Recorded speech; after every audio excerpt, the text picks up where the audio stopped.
Tunaingia vijijini, mijini na hata jijini kukuletea taarifa mchana kutwa. Usiku tunaketi kitako, tunadadavua tukichanganua taarifa na makala muhimu yanayokuhusu wewe na familia yako. Ungana na Bernard Ngozi kwenye Open Forum Political Show kuanzia saa 4 usiku hadi dakika zake kila siku ya wiki kwenye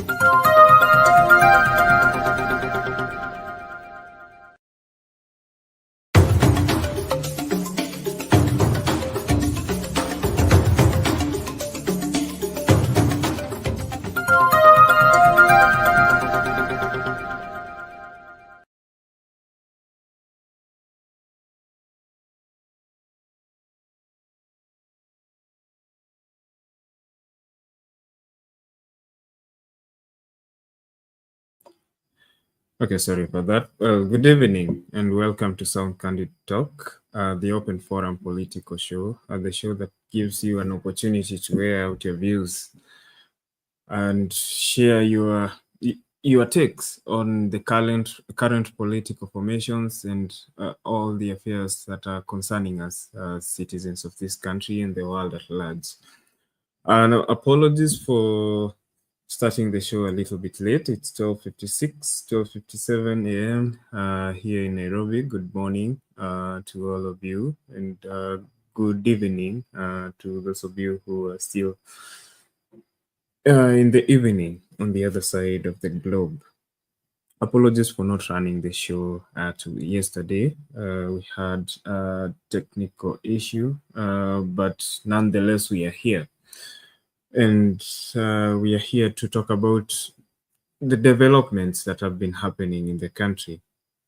Before we begin, I would urge you to just share out the link to this video to your friends, family, and colleagues so that we may all participate in this great discussion. Don't forget to subscribe if you've not subscribed to the channel. As usual, that is all I ask from you. Remember to subscribe and like the video. Now on to our discussion today. Now the IEBC Reconstitution is finally here. Kenyans have been pushing for the IEBC. It's been 2 years. We've not had an electoral commission, which those of you in legal, in the legal field have been describing as a constitutional crisis where we don't have an electoral commission. So if we wanted to do anything regarding impeachments, elections, we cannot do them because we've not had an electoral commission. And now that is in process today. Today began with interviews by the IEBC selection panel of 4 shortlisted candidates. So people who are interested in the IEBC chairperson position submitted their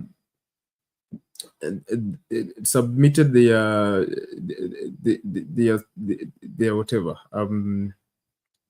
the applications rather, and 11 of them were shortlisted. Those will be interviewed as from Monday 24th, which was yesterday. Here it's Tuesday already, up to 26th, that is 23rd, 24th to 26th, which is Wednesday, Monday to Wednesday, for the IEBC position. After that, the other positions, the other commissioners, which are 6 commissioners in total, 105 candidates were shortlisted for that. That will begin on March 27 and run all through to April 24th for the other 6 commissioners that forms the IEBC Electoral Commission. The commissioners rather for the Electoral Commission. So we will be taking a look at that.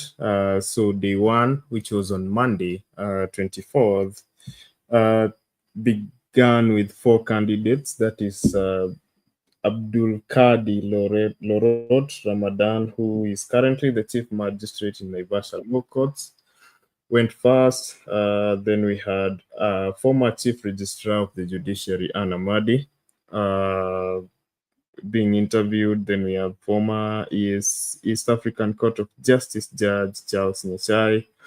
Then we had Edward Katama. Ngoiwa closed the interviews for Monday.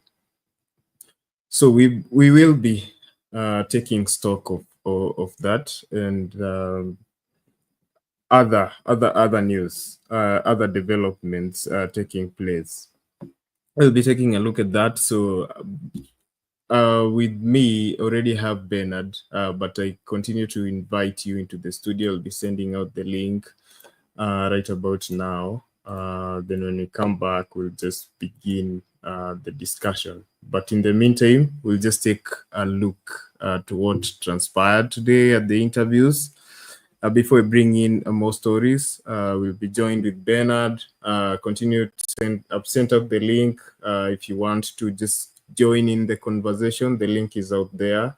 Click on that link, let it configure, let StreamYard configure your mic and your camera, and you will find yourself in this amazing studio, and we'll have the discussion together. So before I go on and on, let me just play a bite for you to bring you up to speed with what transpired today. Then I will be back with Bernard. So let's take a look at this. Sorry.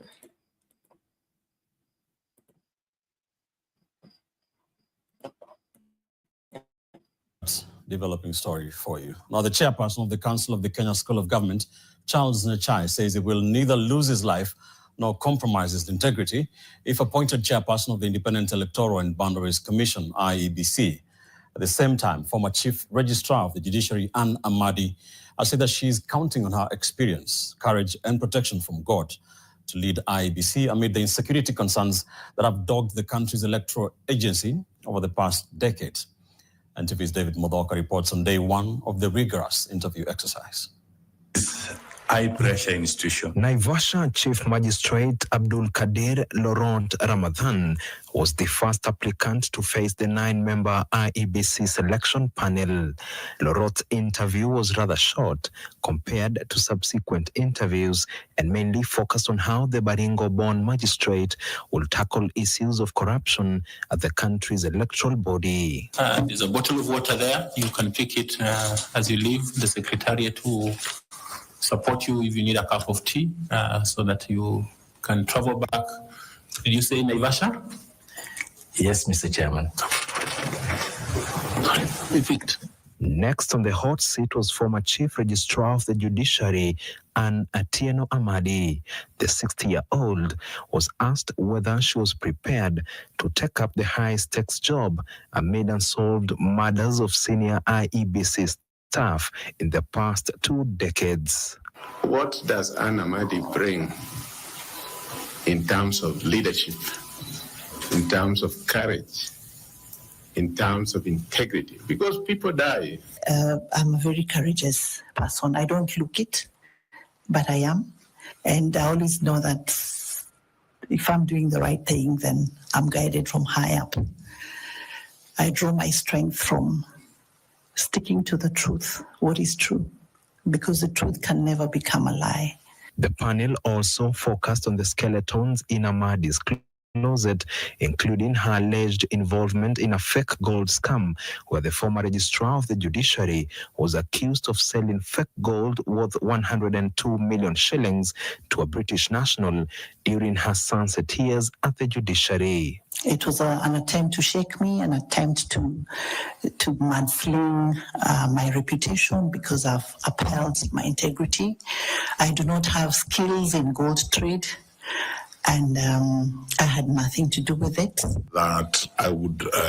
Exit Amadi, enter Charles Nyachai, the current chairperson of the Council of the Kenya School of Government. Nyachai, the eldest son of former veteran politician, the late Simeon Nyachai, was also confronted with the question of whether he was ready to take up a role viewed as a matter of life and death. I do not intend to lose my life in serving the people of Kenya as chair or commissioner of IEBC. And I have no intention at any point of compromising on integrity. And I think it's defeatist. Lawyer Edward Katama Ngeywa was last to be grilled on the first day of interviews. Welcome very much. Four applicants will face the panel on Tuesday. The journey to fill the gap left by the former IEBC chairperson, the late Wafula Chebukati, is now fully underway, with 4 applicants appearing before the IEBC selection panel on Monday. 7 more applicants are expected to appear before the panel in the course of the next 2 days. David Muthoka, NTV, from the Edge Convention Center, Nairobi.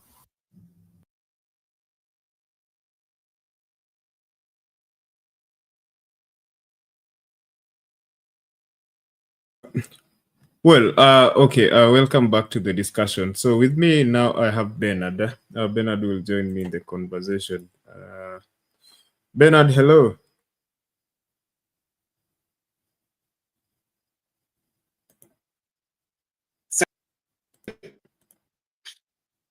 Hello, how is it Hello. going? The going is good. So just 1 or 2 mishaps here, but now good. What's good on your side? Change is good as rest. Your application was not accepted. Sikukuona kwa shortlist. I was not shortlisted. My enemies went ahead of me. What imaginary enemies? We were 1,500. They only shortlisted, were they 7 or 8? I thought, I thought you had people in high places to put in word for you. Would that be corruption? Are we not fighting corruption again? No. Even even the Bible says that when you do good, then people will say your name will be said in in places that you did not imagine. Don't go there. Don't go there. Anyway, so finally the IEBC Reconstitution is here. We've been we've been asking for it in the streets, everywhere. And finally, it's here. So, do you think it's going to be fair? Are we going to get an impartial? Is it going to be an impartial and and very honest process? We already have a chairperson. This is just a mere formality. What does it look from where you sit, Bernard? We hope we're going to have a new IBC, but from the look of things, we are having the old guards still recycled in terms of the people shortlisted. Is telling a lot. I've only met one strange face today. The lawyer was speaking like Chebukati, and he comes from Trans Nzoia. So I don't know whether it's the strange son of Chebukati the arrangement to bring in a number 6 that usually given number 1. But I like the process, the way they are being interviewed. If the truth is being sought and they settle out for finding the credible people to run the IBC, it's a welcome idea. But knowing Kenya and how we have been treated in the past, we still have reservations on whether we're going to really have an IBC that is independent. I don't see it with this kind of candidates.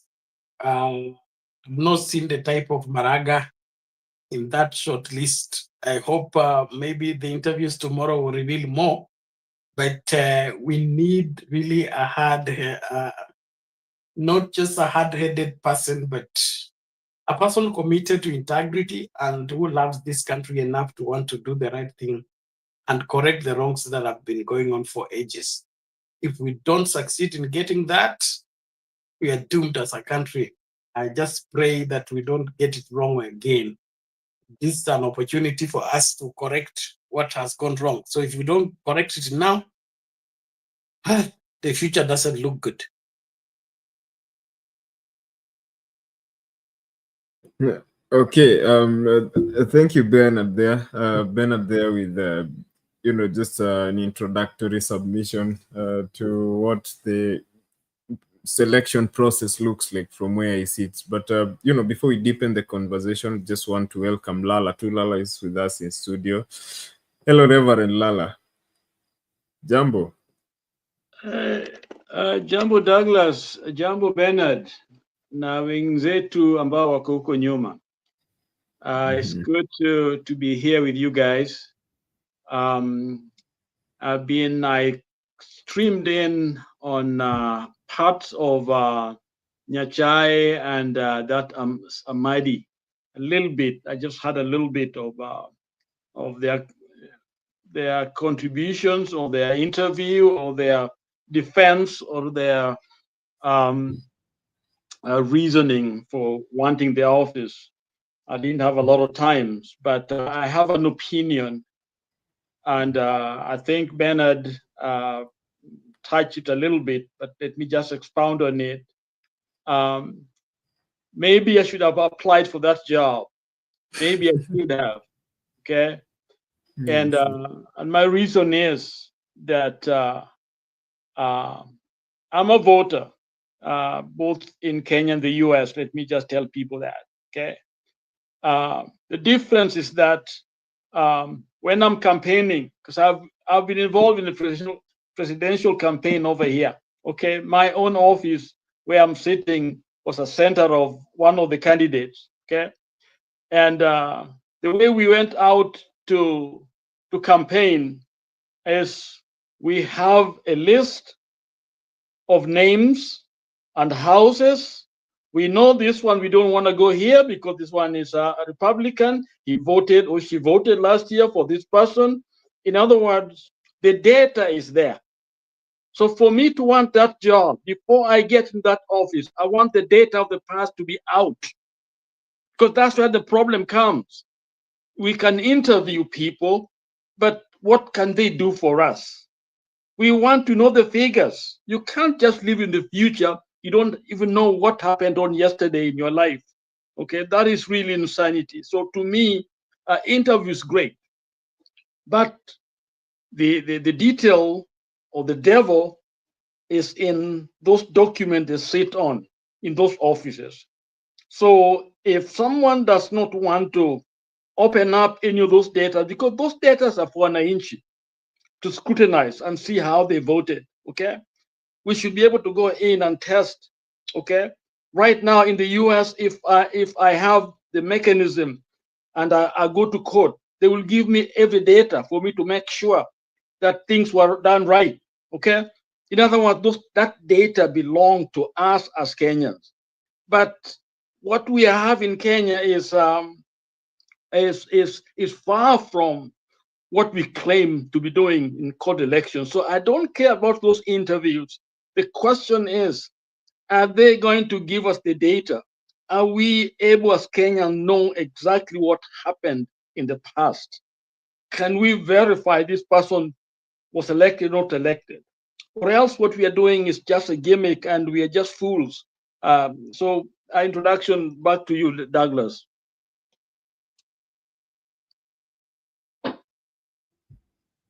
Okay, thank you, Lala, for that. For that, welcome to the studio once again. Okay, so Bernard has stepped out, but he's definitely coming back. He's with me. I still have Lala in studio as we continue to have that conversation. But just to remind you that had my poll question. This conversation forms my poll question for the night. Do you think reconstituting the IEBC will restore public trust in the electoral? process. Do you think reconstituting the IEBC will restore public trust in the electoral process? 57% of you agree, say yes, it's going to restore public trust in the electoral process. 43% of you say no, don't see it, doing any good in terms of public trust. But anyway, back to you, Lala and Bernard. In the future, in the past, we've had the electoral commissions that have existed before. People have seen them as mere. They're just there as a formality, but elections are predetermined. Elections are stolen. We've seen leaders like Raila Odinga going to courts over and over saying that elections have been stolen. And one fundamental issue that Lala has just raised: why do they keep the data from us? I mean, it's not a secret. We should be allowed to see it. But even as we form a new electoral commission, what's your opinion? Let me begin with you, Lala. Do you see this changing? Are we going to see free and fair elections? Are we looking at free and fair elections? What does it mean? Let me tell Kenyans, no, there'll be none until Kenyans are willing to be open, transparent. Because you see, if you open the data, then you know the truth. As long as we are hiding the truth, okay, then it will not be fair, because someone is planning how to rig it, and they will do it successfully. It may not be presidential, but they know how they're going to do it, okay? Because no one really cares about what happened. In other words, elections are done, and then everything is banned. Okay, you do away with it. You don't want people to know anything about it, so they go to court. The data there is not even credible. So the judges are there, but they don't have even the data to work with. So you hear all those, Martha Komi and the rest saying what they're saying. And thank God for Maraga. Maraga allowed us to kind of see a little bit, but then after that they went back to the same way things are being done. So as long as we don't respect the election, then all those people will make the money. They're gonna get there. Some of them may be good people, but the pressure in the office, the power behind it, make them useless. Okay. Those so-called commissioners.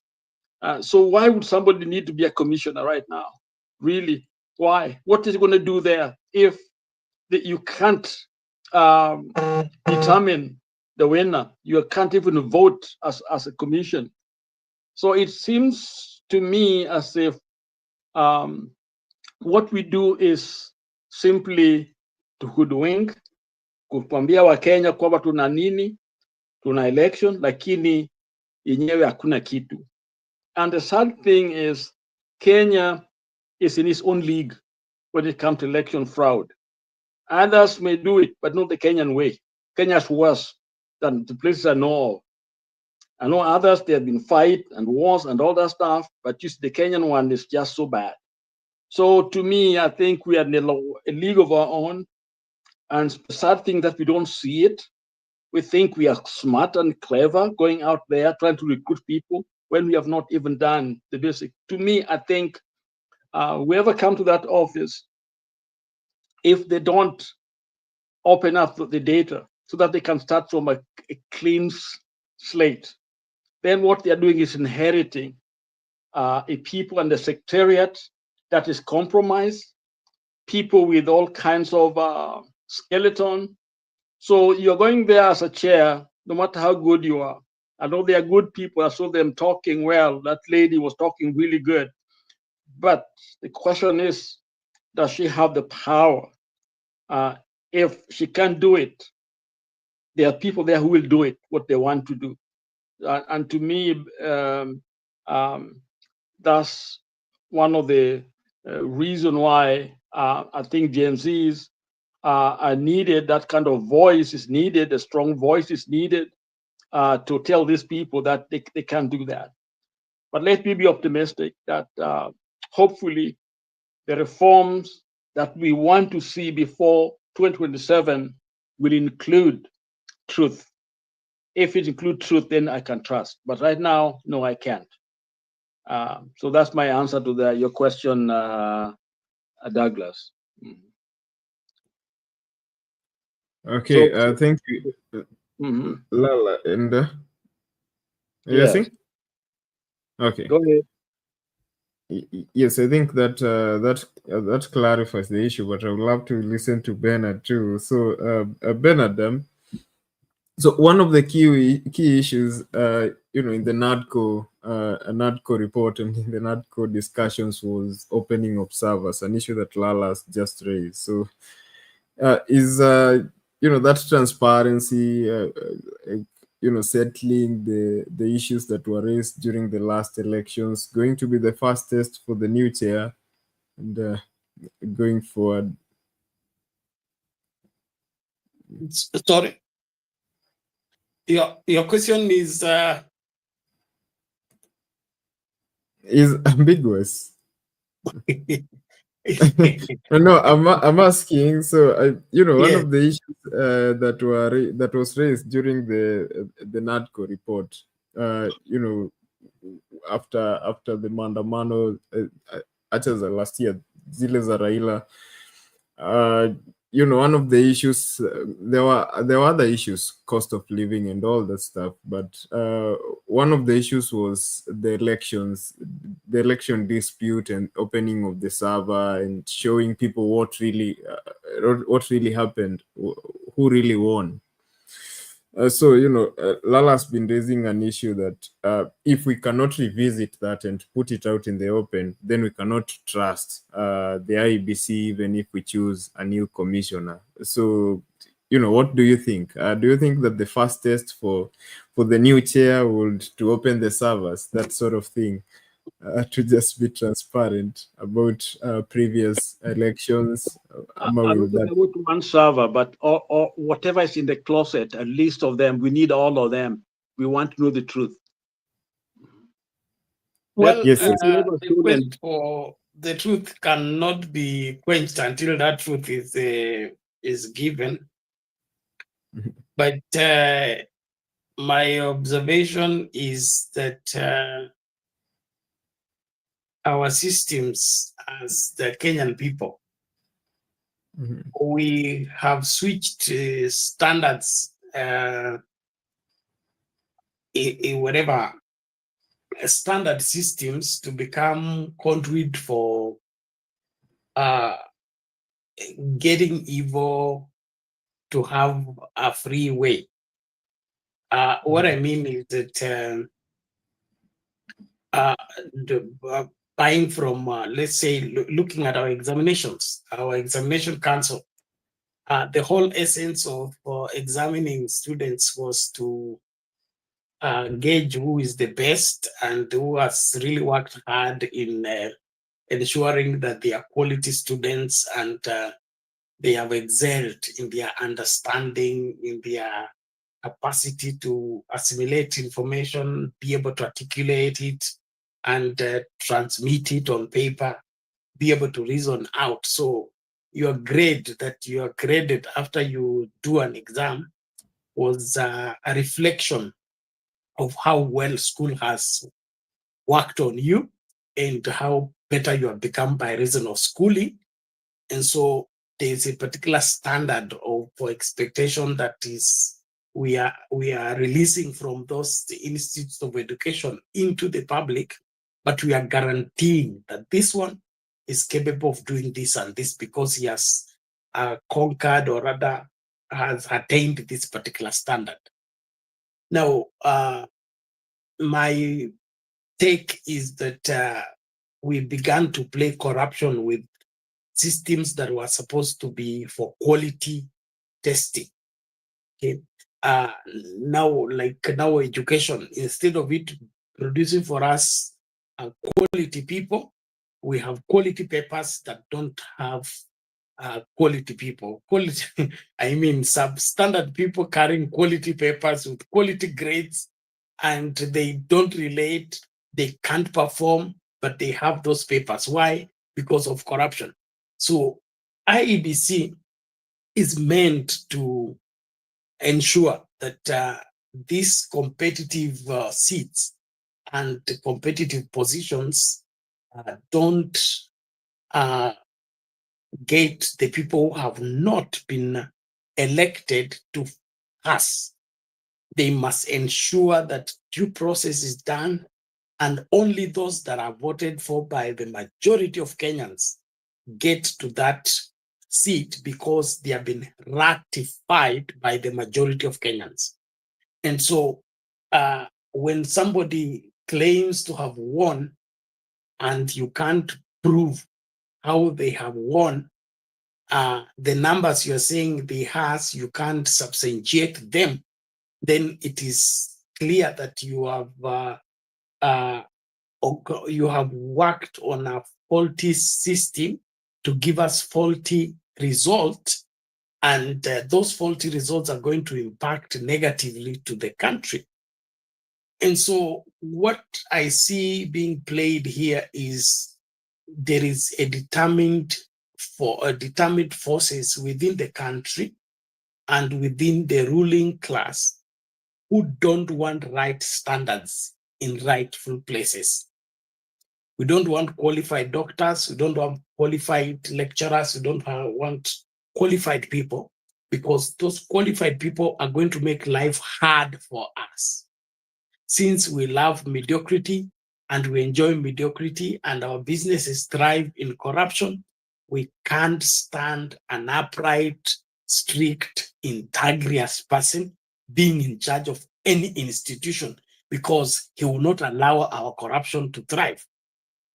And so from the operations that we are seeing happening, even with this reconstituting of IEBC, you see that those ugly heads of corruption are all over. If you look around the whole thing, you can see fingerprints of corruption already at work, with the constituting of the panel that is supposed to interview the prospective commissioners, and then the whole process on how there is a pull and push between the political parties, the political players, and all that.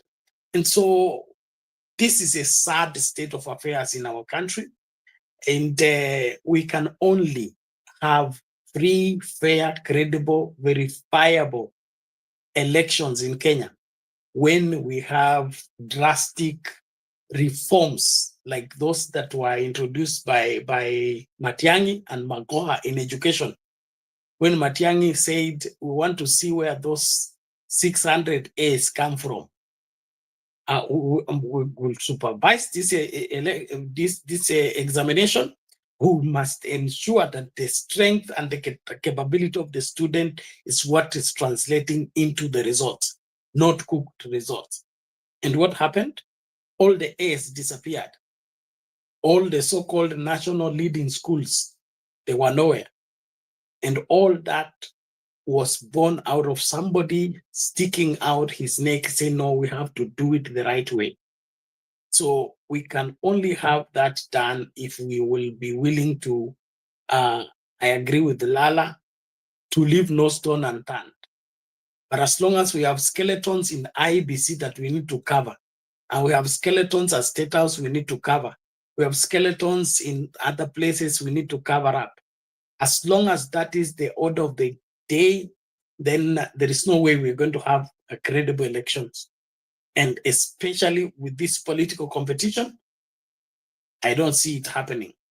And we must also understand that the level at which we are corrupt in terms of corrupting elections is monumental.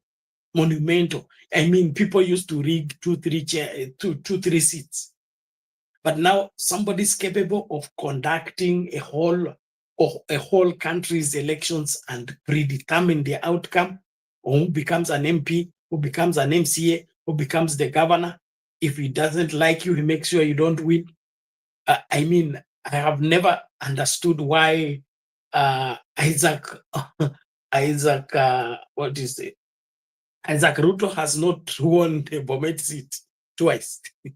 It does not add up. And so what we are looking at right now is a repeat of history. And this time is going to be worse. It's going to be worse in the sense that I think the rigging is going to be in the open. It will no longer be somebody is afraid of rigging or has some inside job. This one is going to be outright. I mean, the impunity is everywhere. Yeah, look, you had a story of somebody who shot a friend while they were playing pool and 7 bullets. I mean, what's going on? Our country is rotten.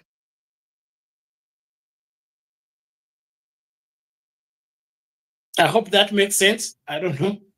Yes, it does. It does. But okay, so do you really think? So the opening of the server or not opening of the server, I don't think is a solution as at now. What should be a solution is, in fact, we should be pushing for an overhaul of the registrar or the register. Yeah. Now, when we talk about things that can be done within the 2 years before we go for an election, what is most urgent? A demand for new register. You remember there was a budget by the Secretariat that is now asking for replacement of Kim's kids. I mean, the kind of evil we do in this country is unforgivable. Kim's kids in the kama simu. I mean, we bought them 2 elections ago. Now somebody wants to replace all of them. Why do they want to be replaced? Have they become obsolete, or there is something they want to keep out of people's other new commissioners coming to see what is in the Kim's kit? So somebody must eat, don't you think? It's well, Lala, I've had you. Bernard, the reason why I think the opening of the server is key to getting things back, even up beyond even Maraga, Matiangi's, report or system, whatever they did. Because number one, what it will do, it will expose the evil we have done for a long time. For the first time, I think that's an earthquake. People will know, like name and shame. This guy never won. This is exactly figure they won. Okay. And that's what I like about electronic, when things are, you can't mess with them that much. In other words, people will be afraid to go there. When I inch, will be angry when they see exactly the data that are there, that these are the people never won. Okay. But you see, as long as people talk here and there, Machari and others, but when the figures are out there, ni kama tu watu wamepita msiani zamani, metolea majibu yametolewa, everybody goes there to see that list. Namba yangu ni ngapi? And this time now, people will go back there and then we have to start negotiating, how do we move from here? Because I think it will be an earthquake. And that's what is needed to shock the system so that we can be able to start afresh. You want people to be afraid to steal, okay? And then certain consequences must be put in place. So to me, I think that can be a good starting point. It's not the end, but a good starting point for even our children to know that that's what you stated, Bernard, that people come with all these credentials and get jobs and all that. But that will be a statement to say to our kids that you can steal, but you can be found. But as long as we are hiding behind little reform here and there, and we don't touch the heart of the matter, we are still actually caught in that web that I don't know how we're going to get rid of it, because people would do good things. Kibaki stole, okay? And we all want to talk about how good it was, okay? We don't want to talk about how bad, that was, okay? Uhuru did the same thing. We want to talk about how good Uhuru is. We want to find something good to lift him up, okay? To make us feel better, that we are better than Ruto, okay? And Ruto is coming in, and then after Ruto, somebody else comes in. That person now is worse than Ruto. And where's the problem? The problem is because we don't want to face the demon. We don't want to face the fact that corruption is at our door. And it starts with that thing called election. All country democracy is built on free and fair election. Without it, there's nothing called democracy. We shouldn't even use that word at all. So to me, I think that is fundamental. If we can get that data, then now we can begin to converse. We can forgive, we can move forward, but we'll have something to go by. The president, we love Maraga because he tried to go there. But did he arrive? No, he didn't. He was able to bring us for a short time, okay? Matiang'i tried some few things try to get us there. But we don't go there. And that's why I'm thinking, if we can shame these people to know that you cannot steal, because you see, and I said it, let me say it again. Wakinyonga used to rob banks, okay? They got money from people. This guy is stealing people from people. In Kenya's mind, those are the worst people. Those who go there and take your cows here and there, we kill them, and we those who steal chicken, we kill them. But the real thief is really the one who rob you of your decisions, rob you of your dignity, rob you of your future, rob you of your land, all the things you've done, hoping things will be better, because we trust Kenya, we trust our family, we trust our children, that this country of ours that we are placing in your hands. So we do things they tell us. Government tell us to pay school fees, pay taxes and all that, because we know this is something for us. We are preparing for our kids. It's like you go to your farm and get your maize and corn and all that, you put in a granary, and that granary you don't eat from there. Somebody comes and collect it. That's exactly what these scammers, these thieves do when they take an election from us. It is our future that they're stealing from us. So to me, that's a worse thief than the guy who goes to the bank and rob the bank. Insurance can pay for it. This one, who can pay for it? Your kids are gone. Their kids, that they are gone. You can only be a teenager once. You can only be in the 20s once. You get your paperwork. You did your exams and you got those documents. You can't get a job. I come home, I see people, they're 30 and 40 with papers. Even teachers can't even get to teach. Okay, and the job that were there, they're no longer there. And you tell me we can't do better? Yes, we can. Kenya is only about 50 million people, almost the population of the Mexico City. Okay, we are not many.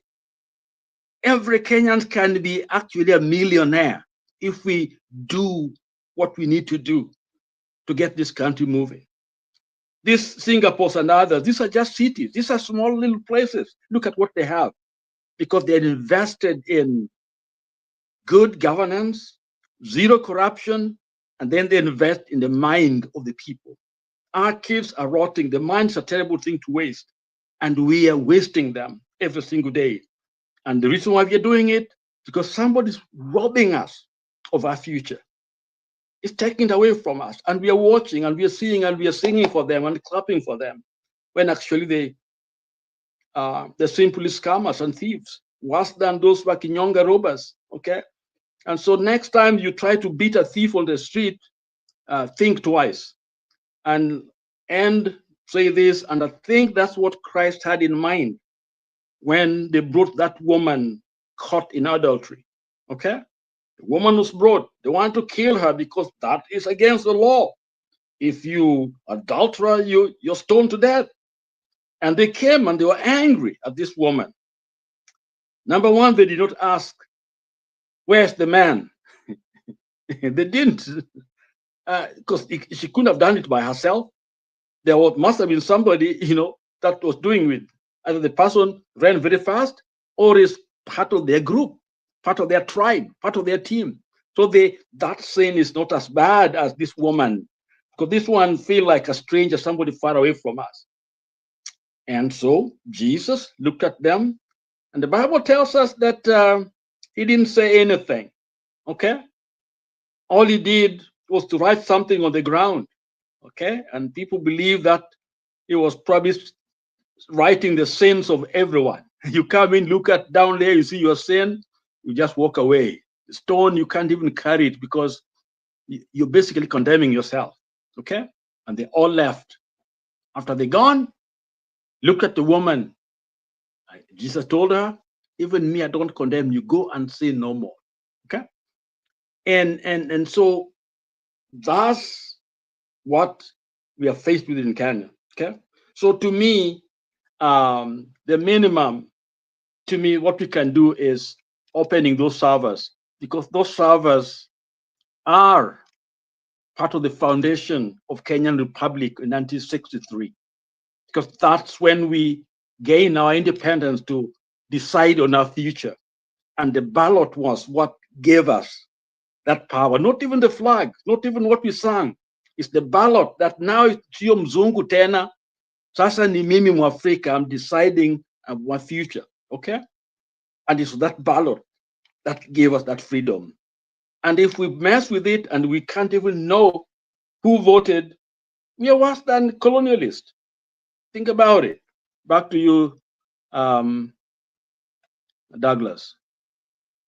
Okay, thank you, Lala, there with a piece of advice to Kenyans in general. But I want to rope in the memorandum of understanding between ODM and UDA and Raila Odinga into the conversation. And I want to bring this up with you, Bernard. Okay, so in the past, Raila Odinga has raised integrity issues concerning elections, and in 2017, then Chief Justice David Maraga actually nullified the election and said this election was not done right. It had some inconsistencies. So, do you think that when come 2027, right now he's in a position to actually influence the kind of electoral commission that he's always believed we should have, one that is credible? Do you think if he doesn't use this opportunity come 2027, if this repeat cycle that we are talking about happens, then we can tell him that you had the chance to create a credible electoral commission? What happened, Bernard? Sorry. If you can get me, okay. Yes, we can. That's an important question, and also overstretched question. The Raila factor in the constituting of IEBC has not been. It's not starting with now. If we look at it from the hindsight, that is historically, IEBC's own is a product of Raila Odinga. Most of the electoral reforms that we have had, the writing off of the electoral commission of Kivuitu to bring in IEBC was out of that agitation by Raila Odinga and the 2007 elections, and how the fraud took place under that old electoral commission. So the whatever agitation for the new electoral system that will give us credible election came in. That's when we had that interim IEBC, then now that culminated into this IEBC.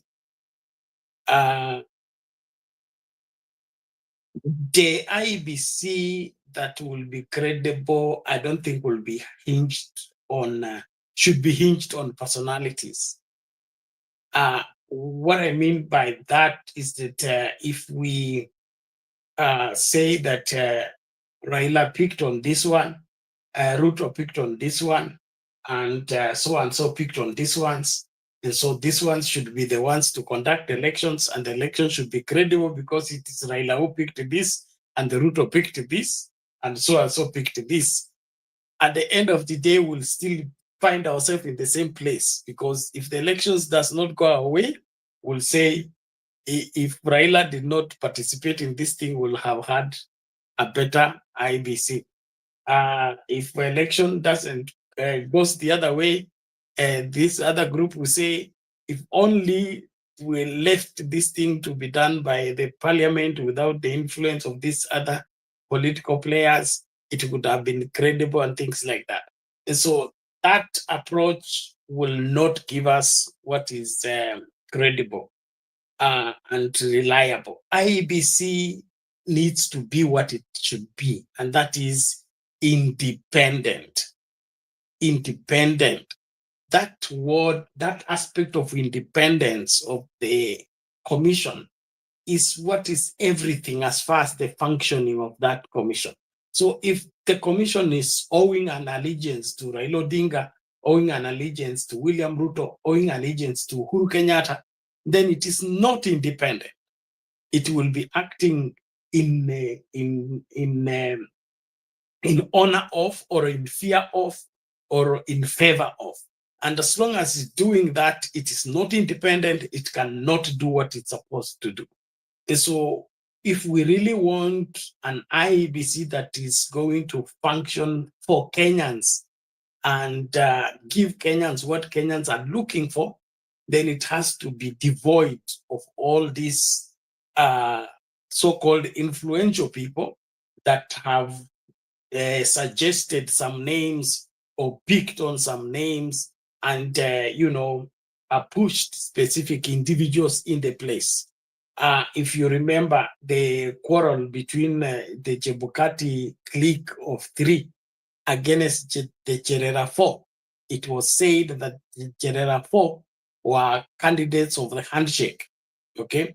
And so they were in the IEBC to protect the interest of Azimio against Kenya Kwanza. And so when that narrative was pushed, it is in fact what contributed to them being ousted out of office before their term was over.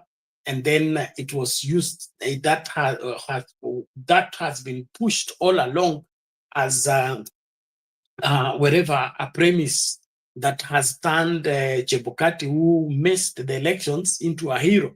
All of it in the pretext that the Cherera 4 were put there by Uhuru Kenyatta and Raila Odinga to ensure that William Ruto does not win an election. And so the moment we have this commission and it is divided among who is who, we have already blown it. It is already out of order. It will not deliver. Secondly, what I want us to see is that our country is screwed in the sense that our commissions and like for example, you see the way when the judiciary rules against the executive, you see the kind of reaction that comes. The reaction that comes is that, oh, these people are corrupt, or these people are fighting the government. These people are frustrating the government. Now, that speaks volumes in the sense that, according to them, the judiciary should just let them, do their thing without stopping them because they are executive. You get that? So they, as long as they're executive, or rather they are in power, they don't want the judiciary to do the right thing when it comes to them. The judiciary should just facilitate them to do what they want. So the same way they behave when the judiciary stands in their way is the same way they want the IEBC to work. IEBC to work in such a way that if it is William Ruto who wants this, the IEBC should do what William Ruto wants, not what it's supposed to do. Anytime it does what it's supposed to do, and what it's supposed to do goes against the will of the executive or the will of those people in power, then the IEBC is failing or frustrating or fighting the government. And so that is what I get as an attitude that has been choreographed and sold in the minds of the Kenyans, that this IEBC is not a stopper.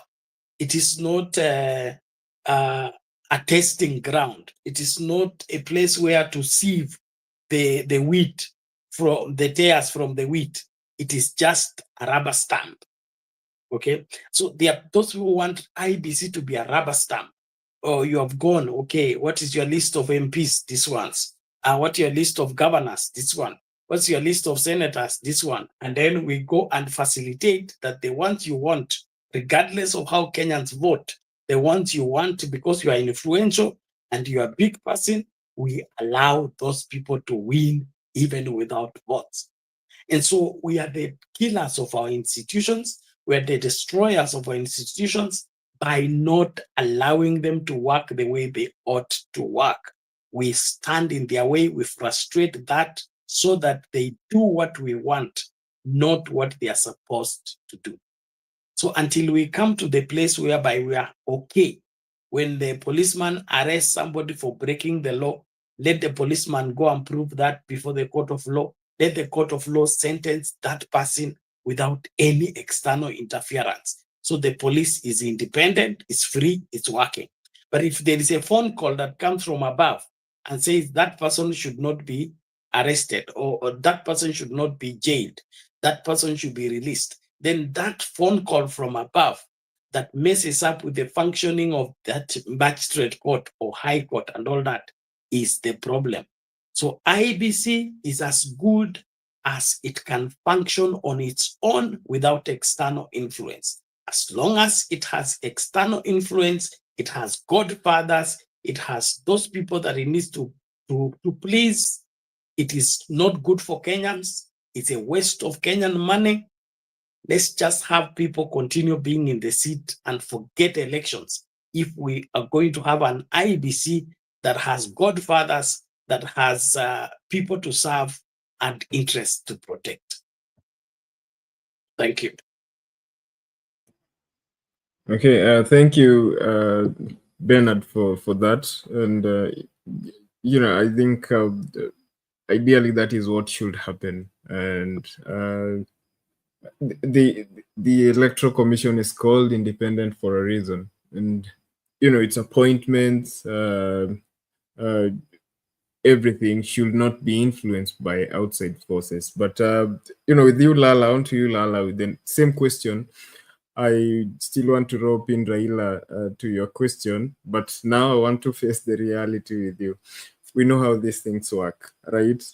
We've seen them in Parliament last week, but one with the appointments in committees, committees in Parliament. Ideally, Parliament should be devoid of any outside influence. Parliament should actually be the most powerful arm of government. It should be able to oversight the executive. It should be able to call the judiciary in order. It's the arm that makes the laws of the land. But we've seen those political figures influence decisions, and we all know that IEBC it's not going to be different. I saw a tweet doing rounds on social media last week, just before the interviews began, that Nyachai has already been picked as the chair and Amadi as his deputy and that kind of thing. It's just a rumor. That's what I presume. But there's going to be some influence. Bernard has just mentioned the Cherera Four and the other Chebukati faction, and I also came across that some time back, that that division in the elections, they couldn't agree on who won, because this side was there to protect interest of these people, this other side was there to protect the interest of these other people. So it's like them sharing out the commission amongst themselves. But right now, Bernard has put up a history of the electoral commissions, of how Raila has pushed for reforms. But what's your thought on all of this? He has a chance to help midwife that sort of commission that he has always envisioned, one that is fair and just, one that will conduct credible elections. Do you think that will happen at the moment? I think I have. I think all over the world, when it comes to politics, you don't know. There's always an influence, either politics or philosophical differences, whether it's choosing over Supreme Court or anywhere in the world, or justice. There's always those fights. What is the philosophy this person is bringing? What party are they coming from? That kind of a thing. When it comes to justices, of course, they want to keep away the idea of parties, but philosophical, differences, how one has been conducting their lives, and so different interest comes in. So there will be no free place where it's going to be just merit. We keep away politicians from it, then it will be better. I don't think so, because if people are going to be influenced at any stage, they're going to be influenced. They might come from non-political side, but when they get in there, Kenyans feel it to leave you. All of a sudden, things coming home, and we see judges. We don't know their politics, but we know their pockets. We know how much they collect from people. So that influence, that corruptible nature, is the biggest problem, and that's why I think it's important for us to, even if there's a panel that is put out there, let them be people who are credible. Wananchi should have a say on if somebody has been stealing. They should be pointed out, and people should know this guy is not fit for this office.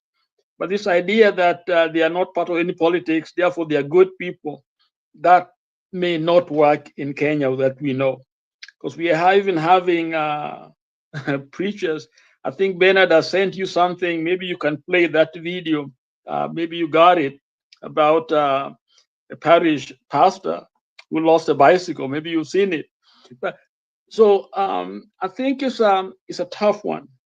But there are things we can do to at least to address the problem. And that's that thing about opening the servers.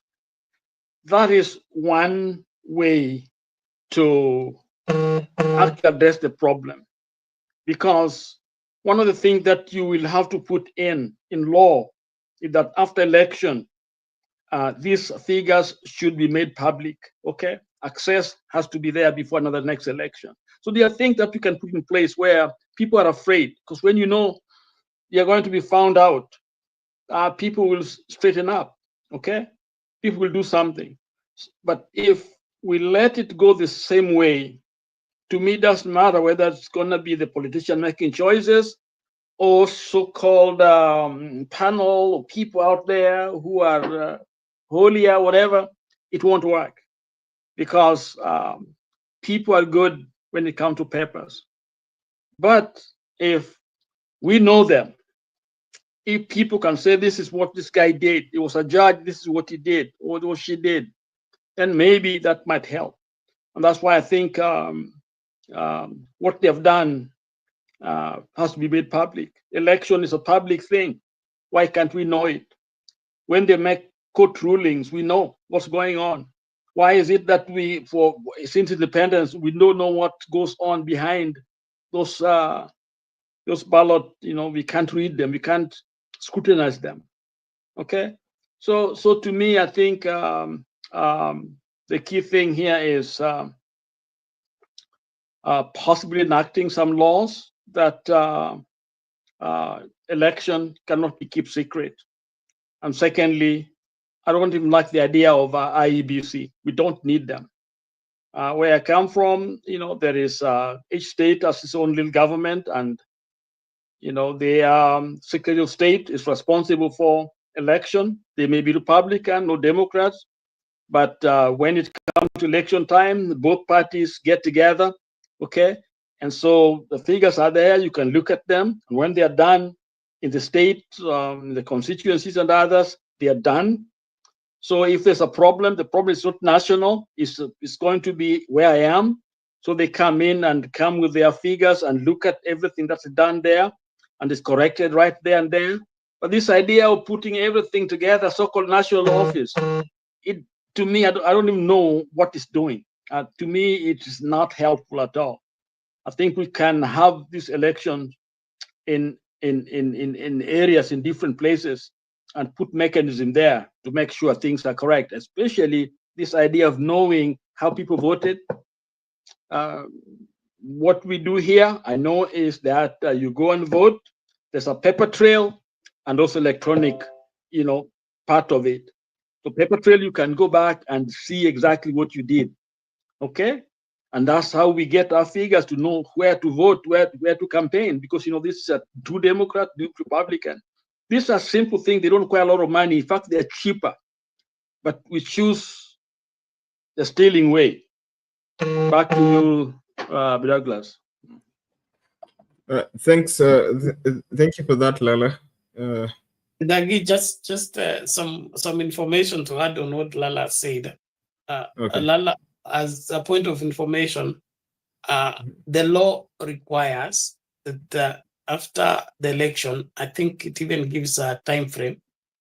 Like after the petition, if the presidential elections has been petitioned, after the ruling of the petition, the election results per constituency are supposed to be gazetted in the Kenya Gazette by, of course, the chairman of the Electoral Commission.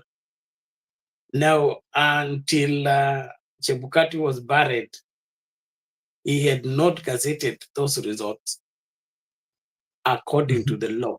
So one of the things that lets this country keep spiraling downwards is when there is selective application of the law. Selective application of the law, where the law stipulates this should be done, and when if that is done, we'll have consequences to whatever lie that we are trying to propagate. We ignore that law, or we just look the other side until time elapses. So Chebukati gazetted the election result per county, which the law does not acknowledge. What the law acknowledges is constituents. That is the place of conducting election. There is no intercounty according to the law. In terms of the final results are from each polling station, and the polling stations are within each constituency. And so there is a reason why the gazettement of per constituency results will have exposed whatever lies that were fictitious figures that were fed into the system or into the final results at the county level that did not emanate from the constituents. And so they ignored the gazettement of the constituencies deliberately. And so it is not that there is no law. The law is there, but we ignore what the law says if that law does not serve our interest. And so as a country, until we go back to strict adherence to the law when it comes to elections and get only credible people to participate into those elections according to the law, we can't have credible elections in our country. Thank you. Thank you, Bernard. Thank you, Bernard, for that. Okay, so with that, I'd love to rest that discussion. Although we can still have it, but I want to introduce, another angle to our discussion tonight. But that discussion was my poll question tonight. I was asking, do you think reconstituting the IEBC will restore public trust in the electoral process? 30% of you are positive about that. They say yes. 70% of you say no. Okay, so the viewership is still low. You people are not sharing out the show. Share out the link, with your friends, colleagues, in your groups. The viewership is still low. Invite other people to come and join us in the show. The link also to joining us in the conversation inside the studio is in the comment section. We are live on Facebook, Sound Candid Talk, live on YouTube, Sound Candid Talk Live, and Sound Candid Talk. So click on that link. Let's stream here as usual. Configure your mic and your camera and join us in the discussion. Now, President Ruto has finally summoned courage to visit the mountain. And before he does that, Bernard Lala, today he held a consultative meeting with Mount Kenya leaders.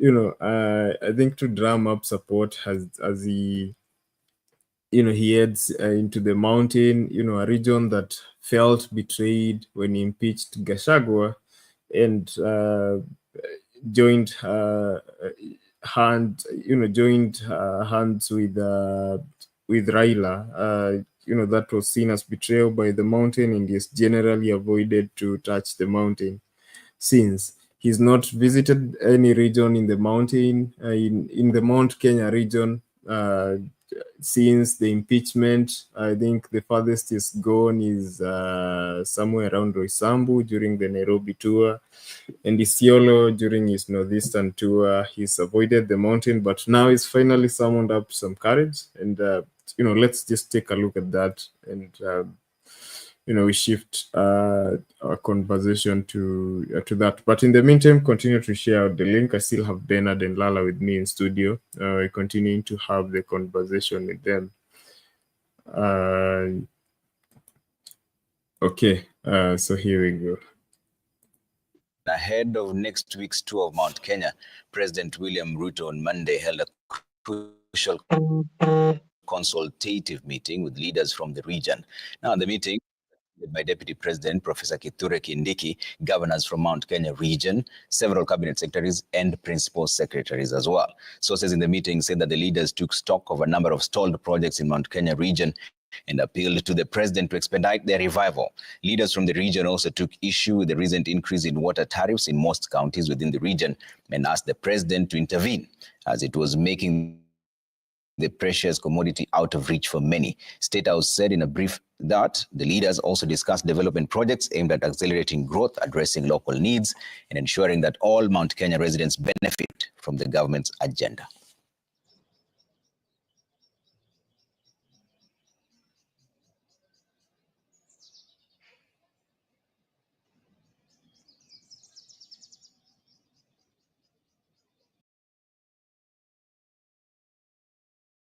In as much as we advocate for our mountain issues, we also have to be sensitive to other people. Do you think Rigathi agrees with you on this?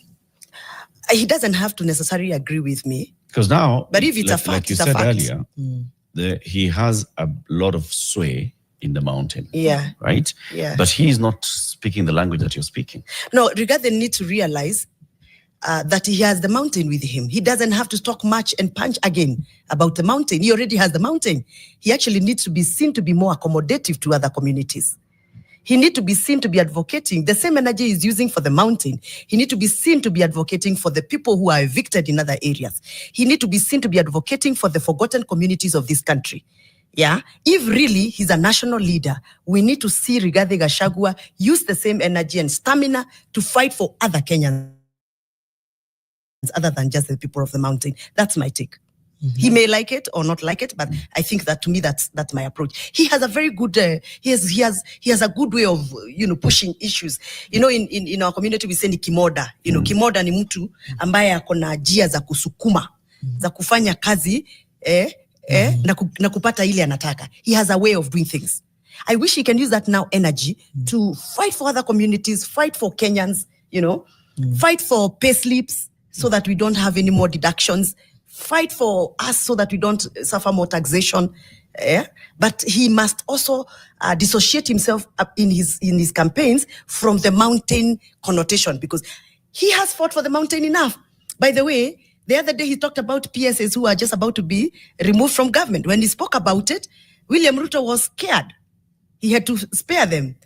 I mean, he's done it. We already believe in Gachagua's energy to fight for the mountain. It is time for him to move out and fight for the Turkanas of this country. It is time for him to move out and fight for the Luos of this country. He has to do that. Have you told him? Yes, I have, many times. What does he say? Unajua siasa iko na shida zake. That's what he says. No, not what he says.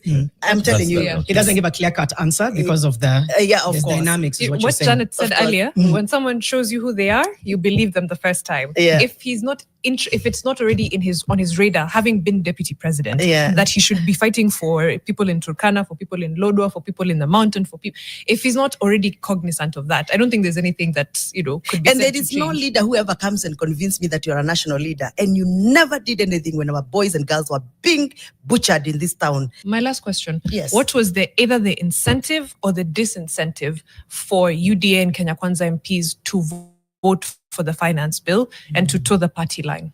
I think that's a rhetoric question you're asking me. No. Because there are many stories of people being given money. You've heard people say they were given money. It's in the public arena. And people had to toe the line because the offer was just too tempting, I hear. You hear? But no one offered you. No, nobody can dare. I'm that person who can never be dared with such kind of approaches, because definitely I will not. The incentive was money. What was the disincentive? Disincentive was the Gachagua himself. For the last 2 years when he was in power, he didn't carry himself in a pleasant way that would appeal to most members to support him. He was a bit too aggressive. His language was a bit too off-key. His conduct was sometimes off the radar. I feel, this is my take. Because, I also tried to talk to members and telling them, please support us, don't impeach Gachagua. And they will say, no, he called me this name. Okay. He treated me this way. I went to his reception, he refused to see me, He came to my constituency, he didn't even greet me, So he also added some catalysm. He catalyzed the process of impeachment. Doesn't mean that we blame him 100%. Of course, there were other actors around that were fueling the impeachment of Rigathi Gachagua. But may I say this? The same humiliation they served Rigathi Gachagua. The same humiliation God is going to serve them. Yesterday, a mugumo tree in Githunguri fell. In my culture, when a mugumo tree falls, something big, great happens. One big pillar falls. Okay. A pillar is falling soon. Let's leave it there.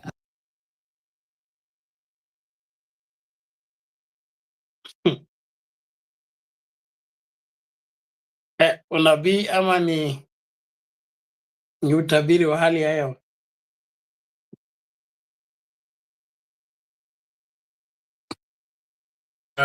Okay, sorry, my mic was off, so I can hear Bernard chuckling. Bernard, Ruto eventually summon courage, going back to the mountain. Liambo, don't touch the mountain, but he touched the mountain, and it seems like he learned his lesson. It's generally avoided, but what do you make of this, Bernard? Let me begin with you. Well, William Ruto is not doing anything different from what he usually does, and we talked about his reason for taking tours, especially the Nairobi tour, and now he's talking about the mountain tour. He's in panic mode, and he's trying he's a drowning man. He's trying to hold on any straw that can keep him afloat. Right now he's in bad shape. His motivation of going to the mountain is to try and manage the damage of the Gachagua wave in the mountain. But listening to what the mountain is saying and the attitude of the people on the mountain, I think it is too late for him to reverse whatever that has happened in the mountain. If I were Ruto, I would not be rushing to go to the mountain. I would rather work out things differently. One thing about William Ruto's operation is that he's a PR president, and so he can't stand not being on the headlines or not being seen to be behind what is happening, especially if there is anything positive happening.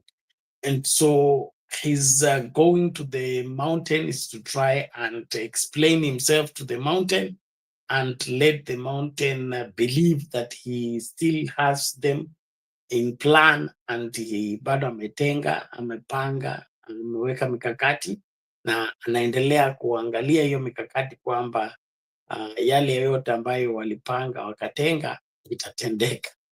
But nothing else is taking to the mountain. Story ku launch projects, we talked extensively here. It is not his job. He should not be leading his way into launching those projects.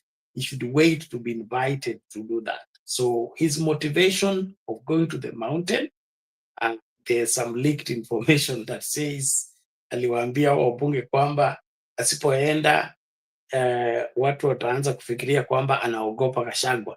So the only reason Ruto is going to the mountain is to prove to the country that he does not fear Gachagua.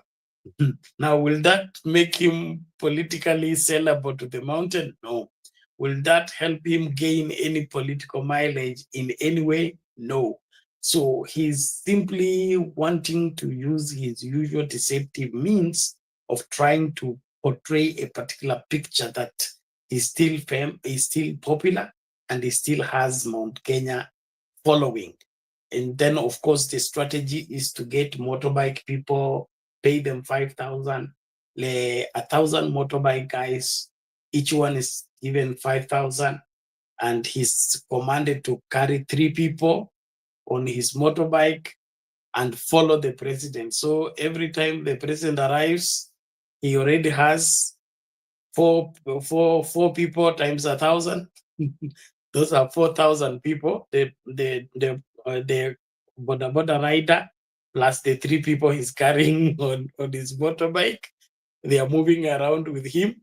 So if the mountain does not come out to see Ruto, Ruto will come with the mountain of his 4 times 1,000. Those are already 4,000 people. So it will look like the mountain has come to see him, or the mountain is listening to him. So all he's doing is PR, trying to deceive Kenyans and fool them again as usual. And that is why I would that next time we have an opportunity of choosing a president, we dare not choose somebody like Ruto, who wants to thrive on deception, fooling, and taking Kenyans for a ride. If I were William Ruto, I would work and seduce the mountain without my presence. In fact, using Kindiki would have worked better, using favorable members of parliament and governors, it would have worked better. If you have now with this, and I'm trying to sign out, but let me give you this unpopular example. In our village, when you have quarreled with your wife and she has gone to her place, you don't follow her there by yourself. You don't follow her there by yourself. You send emissaries, okay? You send emissaries to go and talk to her, try to convince her. And those emissaries have gone also to study the situation. How is the family taking this quarrel you had? How are the brothers behaving? How are the sisters behaving? So that it brings you intelligence. Then you know, these emissaries walienda kajaribu kuongea na yeye akusikia, lakini wameletea habari. The brothers are paying for my blood. And the sisters have said, wakiniona watanichoma na maji moto. And so like that. So you don't show yourself. You now look for another emissary that is now has more authority, like an elder or your parents, okay? Now to go and follow up the matter. So what Ruto is doing to take himself to the mountain, because he thinks if he doesn't take himself to the mountain, the Kenyans will begin to think that he's afraid of Gachagua. He's going to flop. The thing has already flopped. When you have wronged people, you don't go to force yourself on them.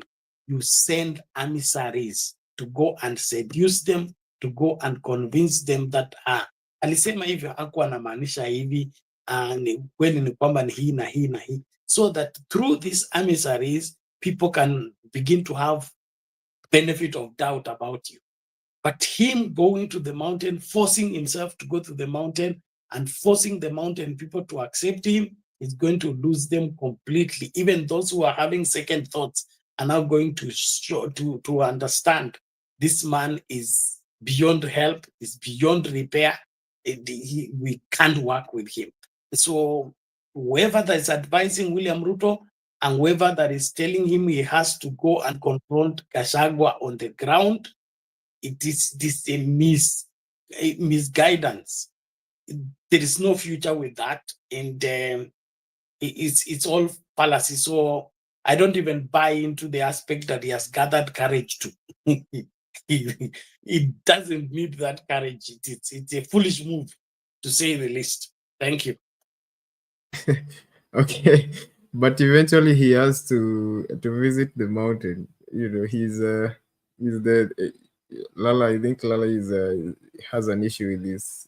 When connection. the way has been made, then Jesus can show up. Even Jesus did not show up and say, "I'm the Son of God." John the Baptist will have to come and clear the way, and then Jesus shows up. But this one of Ruto taking himself and say, "I've come." Hey, wachia tu. But you know, he held a consultative meeting at State House today. But Ruto's consultative meetings are not consultative meetings; they are lectures. He comes to tell them that this is what I've decided. He say, "Oh, the ground is not ready for you." He say, "I'm ready." Go and tell them I am ready. How much do they need to know that I am ready? Then he gives them the money to go and tell the ground that he's ready. Okay, but Bernard, notably, you know, he's one of his cabinet secretaries, C.S. Muturi, who has had an issue with how the government is running, and Governor Kahiga, yes, Kahiga, failed to, you know, snubbed the meeting. You know, does that mean anything? It's it speaks volumes. It speaks volumes. The very reasons why I shouldn't go. The very reason why I shouldn't go. It is, you know, what William Ruto is trying to do, it doesn't work. It doesn't even make political sense. It doesn't make whatever a community or ethical sense. he thinks he can buy anybody and money can be a solution to everything. I don't think so. And so Muturi, Kahiga, and other governors, it's not just the Nyeri governor. There are those governors that have kept off, senators have kept off, members of parliament that have kept off. That shows that the mountain is not okay. Now, if the mountain is not okay, you look for how to sort that without necessarily involving the people. And that is get to the leaders. Like, for example, it is leaked out that the leaders he was talking to asked him, why has he stopped all the projects that Uhuru Kenyatta left going on the mountain? So those are the things that are paying the mountain. Coffee was selling this amount, it has dropped. Macadamia used to sell this amount, it has stopped. The Mira business, wherever Mira market has been affected, things like that. Those are the things you need to address. Okay, need to address. For example, if he got into office and put up policies and made sure that the coffee is recovering, the tea is recovering, the macadamia business has been restored, and the rice in Mwea is now being bought by the barracks, by the army and the prisons like Uhuru had left. Their milk is being collected and being sold, and they are getting paid. When those things are working, then Ruto can go to the mountain and say, see what I've done. But not to come and say, tumetoka hapa sasa Isiolo, tunateremka hapo Meru, tukienda hivi. I mean, what is he going to tell them? Let him formulate a policy, let that policy work, and when the policy is working, he can come and say, mchele mlikuwa mmekosa soko, nimewapatia hii soko. Macadamia ilikuwa imekosa soko, nimewaletea hii soko. Avocados ilikuwa zimekosa hii soko, nimeleta hii soko. Those are the practical things.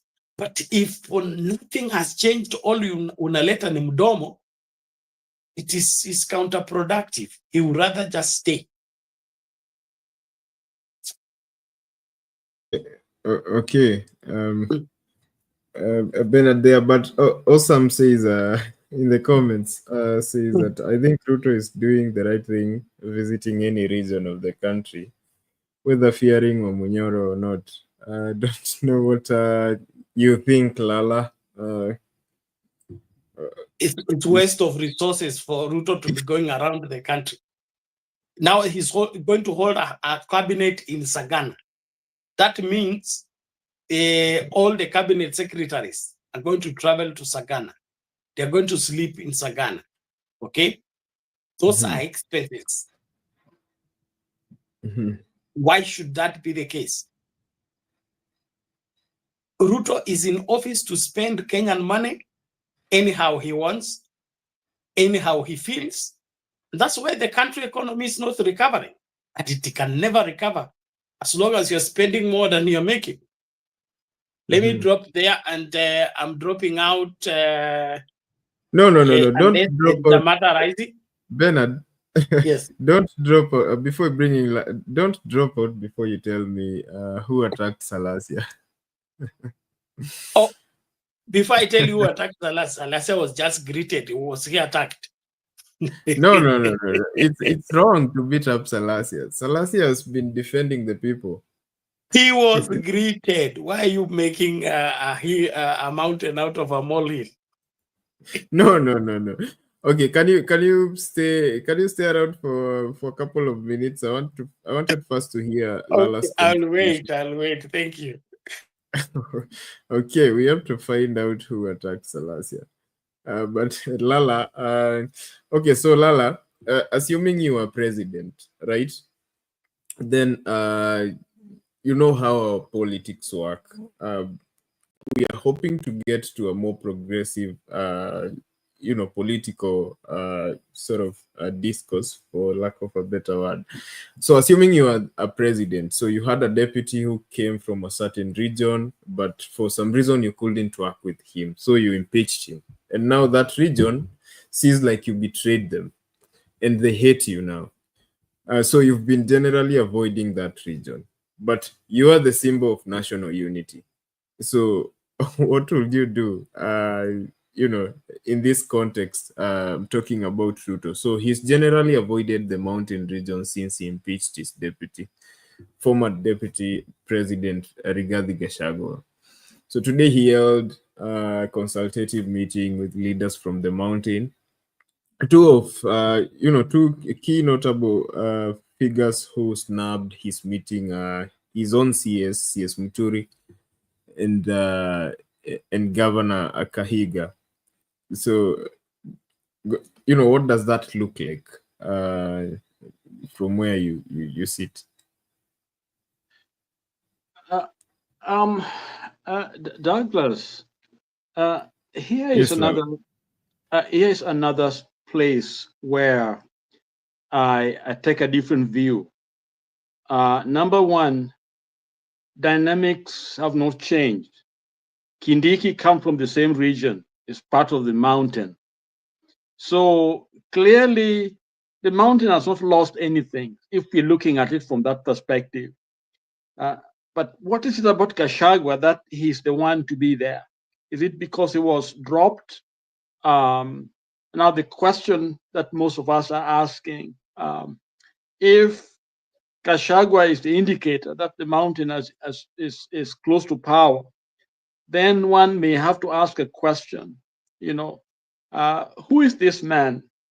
How has he gathered that kind of steam and power around himself to be made the spokesperson of the mountain? If there was somebody who should have been naturally in the leader, could have been Martha Karua. So she's from the region. She's been anti-Ruto all along. She seems to be a very focused leader of Kenya. But for some reason, people revolve around Gachagua. At the same time, they are saying Uhuru is our man, okay? And then, so you kind of ask yourself, is the same Uhuru who prosecuted is under his government, Gachagua, and Gachagua was seen as somebody who is not credible, and Kenyans have proven it that way. So the strange thing is, what is this love affair with Gachagua for some people at the mountain are, around this man? Somebody has to answer that question for me because I don't understand it. Gachagua was there when all the evils were taking place. Okay, he was the deputy. At times, I thought he was more powerful than even the president. At certain, people are afraid of him because of, truthful, non-truthful, factors out there. But that's where Gachagua was. Now, all of a sudden, he's the hero to liberate Kenya from oppression, from bondage, to bring a new nation to existence. And the people seem to have no problem, including young people that I respected, So if somebody had to be followed, why can't you follow the young folks, that you believe are leaders? Why not go for Martha Karua? So to me, this idea that this man is a liberator is very suspect. It actually makes us wonder whether we really want liberation or not. There's no true north. So we just pretending to fight Ruto. Ruto must go, but actually we don't see anything wrong with Ruto. We don't see anything wrong with Gachagua. If we can't see anything wrong with those people, and always look at is Baba is the problem, when actually Baba may have only one issue that people are problem with, that he stayed with Ruto. I mean, he's using that avenue. We don't know the end result. And that actually, my young brother, my young son, Douglas, make me actually wonder what Baba is up to. Because I don't think Baba is looking for a position. I don't think Baba is selling Kenyans. Baba, I think, is looking for his own legacy. And therefore, what happened between now and 2027 is key to his legacy, because he has been given certain access that he has. Okay. So the question, what's he going to do with it? So let's wait and see what he does with it. And so we, at least, so some people are looking at it may see some light at the end of the tunnel, but it's a place where people question and they have a right to question. Why is he there when actually this is the group that that did this thing to us? And the question is, and why are people with Gachagua? When actually it's part of this thing that has created this harm, this pain. Okay, so I think we're in a very tough place as a people, because we are not consistent. We are very schizophrenic. We're quite divided. We don't know what we want. And so the most credible actually group right now is Baba, who we have issues with, because at least he has a history. We can look at that history that he has, and hopefully he doesn't betray us, because he has put his political, capital, put them out there, betted on them, based on deciding to work with Ruto, whom it is us Kenyans who gave him that power. But now we are saying Ruto must go. The same people who voted for him, Ruto must go. And why must he go? What has he done? He's killed us. This is what is done. They did it together with Gachagua. So it is it's a tough one. And of course, let me mention the young man Salasya. He looks silly. He looks bad. He is any Gen Z looking at him is an embarrassment to the Gen Zs. Okay, nobody should be beaten. Nobody should be beaten. But you know what? The way he carries himself, the thing that he's doing, anyone might even say that probably organized that himself. I don't think he did, because now he's talking of being a president. Instead of healing, I watched him talking of why his people respect him and is being followed now. It's as if he planned it so that he can be able to get that cheap, credit, boost a little bit. So I think he needs some growing up to do. He needs to grow up, learn how to do politics. I think he may have a future if he stop maybe smoking too much and drinking, whatever he does. I don't know what it is. I think he's a young man with a future, with minus those things.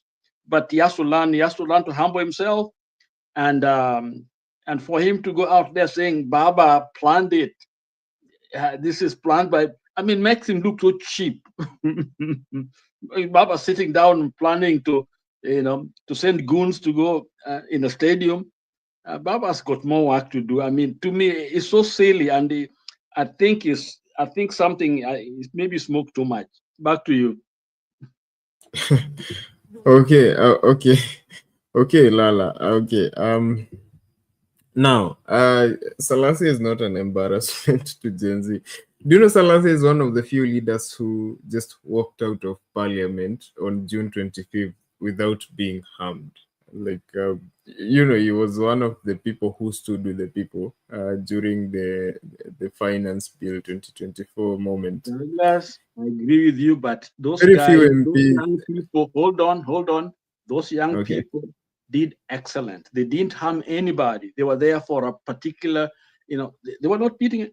That's what the testimony was. The people, if they helped people helped the disabled woman and the others so they were not there. So don't tell me Salasya was the only one who left without being harmed. No.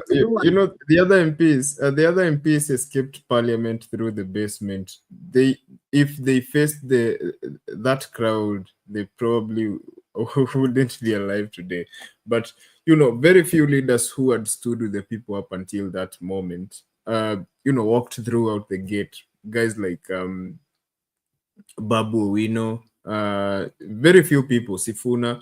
Those are the kind of people who are celebrated by the people, and Salasya was among those people. Salasya was actually rioting with the people. It's okay. I think I've seen rioting, but that's not. He's not a youth winger. He's supposed to be somebody who is helping at a different level, And so, to me, that's what I'm saying. He has some gifts in there. He's able to convince people. He's elected and all. But it's just that is self-destructing. Okay. Okay, but so I'm going to play some bites, 2 or 3 bites, before bringing back Bernard into the conversation. Back at home, Salasya is actually working for his people, and his people actually love him. But so for those of you who may not know what you're talking about, no doubt he's working. Yes, no doubt he's working. But it's a baggage. It's a baggage that is actually harming than really helping in a long run. Mm-hmm. Okay, so those of you who may not know what we are talking about, so on Sunday there was a match at Nyayo Stadium, World Cup qualifiers, if I'm not wrong, between Kenya, Harambee Stars, and the Gabon national team football. So Salasya, amongst other leaders, Raila Odinga was also there. It was a stadium packed, and the youth had planned to chant Ruto must go and all that kind of stuff. And so Salasya has been with the movement way before June 25th. He's been standing with the people, and so he had told, and he's very active on TikTok and Twitter and all these social media platforms. He understands the voice of the young people, and he does the things that the young people do. So he told people, he was mobilizing people to go to Nyayo Stadium and chant Ruto must go and those anti-government. He's been criticizing Raila Odinga and the Broad-Based Alliance. So he was attacked and beaten up on Sunday, and that conversation has really blown up the internet since Sunday evening, the whole of Monday, during the day.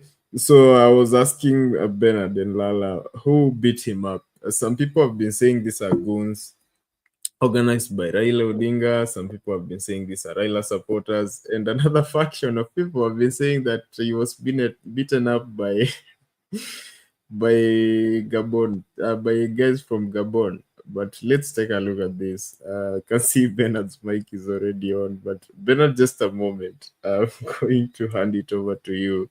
So let's just have a look at this bite.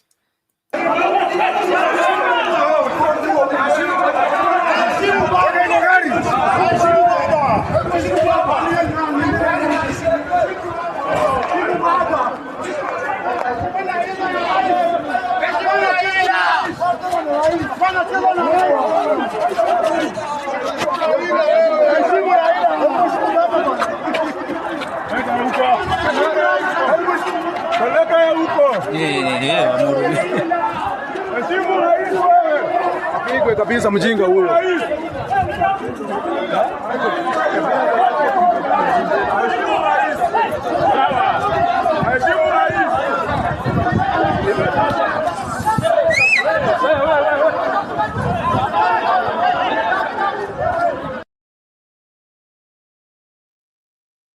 Okay, a moment. Just let's listen to what he had to say later on. I also have that. Ladies and gentlemen, I want to start by first of all thanking Kenyans for standing with me. That on my Facebook account, the moment I just put up to know, Kenyans were so much eager to know what I'm going through, how am I going. And within a short period of time, the video that I posted, it got to 1 million, 1.5 million, just few minutes. a few hours. That means that Kenyans loves me, and everywhere on X, it was about the train Salasya, and everywhere. On Instagram, it's about Salasya. Facebook, everywhere. TikTok is about Salasya and everything. First of all, I want to thank Kenyans for standing with me in solidarity, for showing love. And as they say, Kenyans, they watch, they listen, and they judge. And what happened yesterday, it was a planned thing. It was a planned game. I remember I was the one who told the people to come to Nyayo. I made a statement, even before any leader made a statement, that on Sunday, that let us all be there. They took advantage because they knew I would definitely come, because I'm not a coward at all. And yesterday, because I know football, it's a game that brings people together, whereby people with different ideologies, we put aside and we come as a nation called Kenya. And that is why I didn't come there with anyone. I didn't come with my bodyguard. I didn't arm myself. I was helpless. I was like with just a friend who just came with me along, tagged me along. And when one moment I entered, it is something that was planned. And there is a person, they started warning me at the gate. Then when I went, they started like, there is one guy who was following me everywhere I go.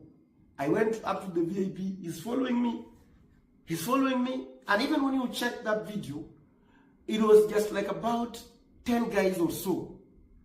And they can be known, because if it is something that was organic or not planned or natural, somebody will insult you there, he leaves you, maybe you meet with other people, they insult you, but they are moving. But you see like the guy with, there's another guy even who was bragged on TikTok, wherever. And I saw him, he was there. And even there was another one, number 7, Chokoram Safi, I don't know, somebody of the sort. And you see, you could mark this guy, he went with me from all the way up to the time I was kicked out by them. The good thing is that I was having options. And the option that I was having was very deadly. Maybe we could be telling other stories today. Number 1, I could have decided to go eat because of my life. I could have decided to go, and even that game could have been postponed. I could have gone even to the pitch and go and sit in the middle of the pitch. It was one option, by the way, I was having. And another option was very deadly. And if that one, maybe those guys, they start mob justice, because we also have other funds. It would have caused stampede. People could, and I thank God that I went alone. I didn't go with my bodyguards. I didn't arm myself, because that place could have burned. We could be talking, that was a disaster. Could have been a disaster as we speak right now. Could have been a disaster. Because Bernard, so who planned it? Salasya himself is the disaster. And he can tell, you can tell from his fabricated, organized the mosaic story. Planning for Raila doesn't have time to plan for Salasya. So Salasya should just own up to his own mistakes. His attacks on Raila Odinga is overstepping his mandate in the first place. It is not in the Luhya tradition setting. We have what is called age groups. And in the age groups, we have your peers. Those your peers are the ones you can attack, you can answer, you can talk to. But if somebody does not come from your age group, and his age group is higher than yours, like that of your father or like that of your grandfather, then you overstep. You begin to insult that person who is in the age group with your grandfather or age group with your father. That is called Luswa. It's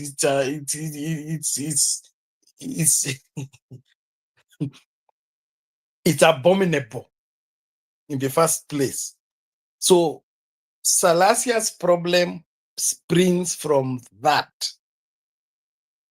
Him constantly using unbecoming words, insulting the person of Raila Odinga on X, on TikTok, and every other place.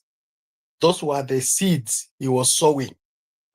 And MDD had already warned him that anywhere we meet, we are going to settle the score. So it's not that Salasya went without knowing what is going to meet. He knew what is going to meet. And you see, he wanted to capitalize on it to make himself more famous. He now has 1.5 million Facebook reactions or Facebook whatever views on his video. And if that's what he was looking for, he has already gotten. But to me, it is self-inflicted. Salasya is not the only MP in Western Kenya. And he's not the only MP who has fallen out with Raila Odinga. Why would he be the one taking on the responsibility to do the work that only Atuoli should be doing, or somebody who, even Oparanya, doesn't qualify to do what Salasya is trying to do? So that one, it is an error, and that error is going to cost Salasya dearly. Not just in this one. This one, wamesema hii ni moshi tu, moto yenyewe inakuja. So, and also the response he's trying to give is neither here or there. If Salasya wants to survive politically, he needs to seek counsel from elders, people to hold him and guide him. Nobody rises in leadership by themselves, and nobody makes themselves. Everybody needs somebody to guide them. Salasya is behaving like a madman who goes on video and smokes and says he's smoking bang, and he anachachisha alafu anafanya nini. I mean, is that the kind of leader you people are saying is your leader? Is the Gen Z leadership ethics condoning the smoking of bang on camera and being proud of the same? You have said that he's the one who mobilized people to go to the stadium. Then good, it is the people he mobilized to go and say Ruto must go, that stand around and say Salasya must go. So if he was the mobilizer, then he was given part of his mobilization input.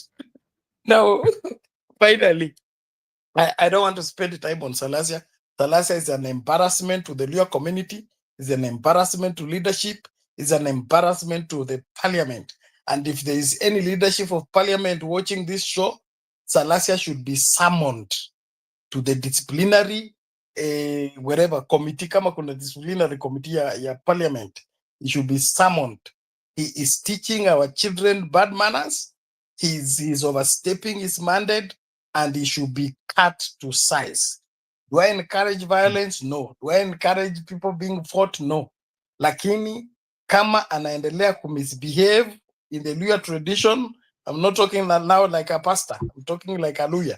In the Luo tradition, if you insult my father, I don't seek my father's permission to come and deal with you. I deal with you first, then you come to report me to my father that I beat you.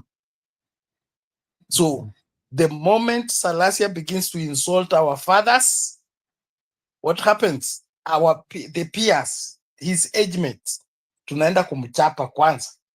Akishalia, ataenda kuturipoti kwa baba. Na baba ndo atatuambia, vijana yangu tafadhali wachana na yeye, amefanya makosa lakini msamee. Hiyo ndio tunafanyanga hivyo kwetu.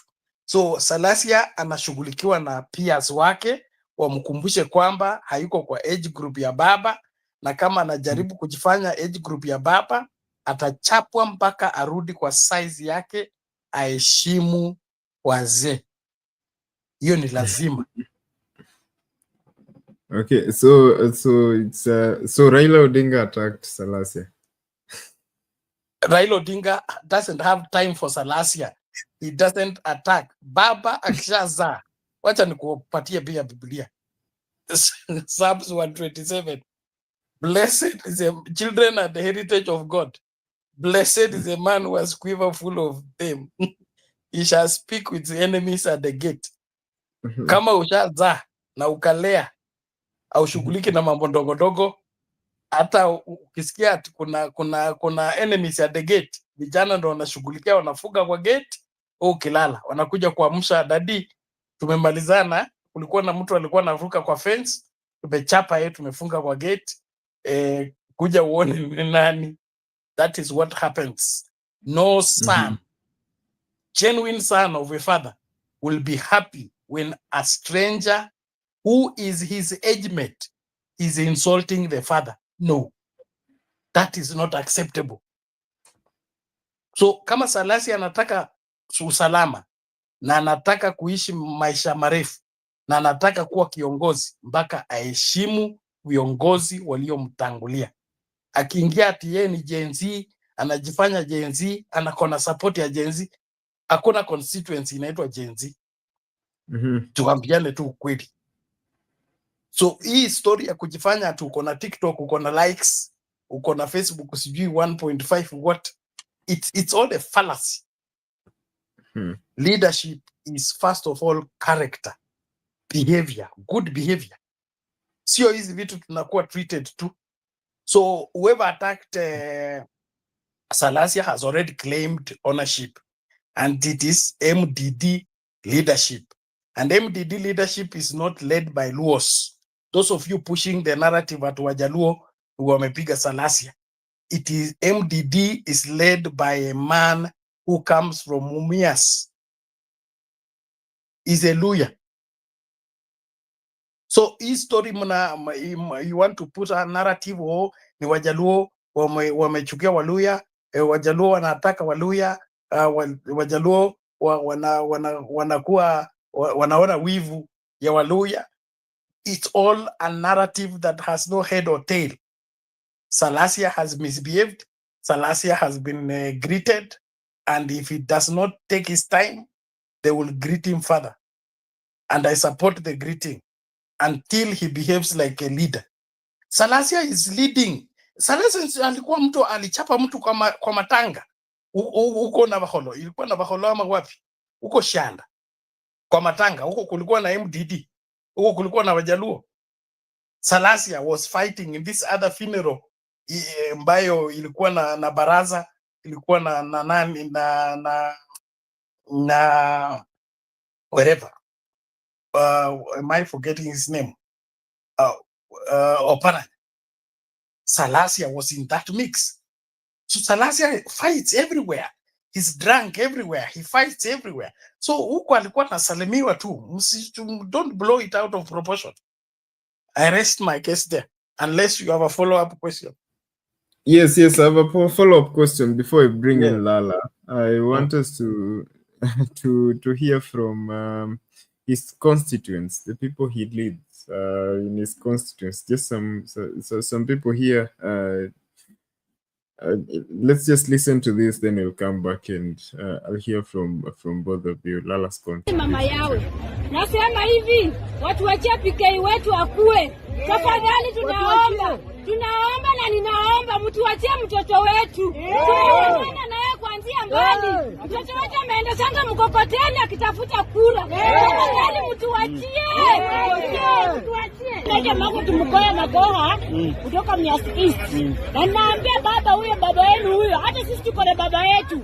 Anaitwa Salasya, mtoto wetu mdogo. Mtu wachie tufanyie kazi. Baba Raila, usiye kuja wasa ni kutafuta kura ingine tena. Kama ni wazimu, hata kama ni wazimu ni wetu.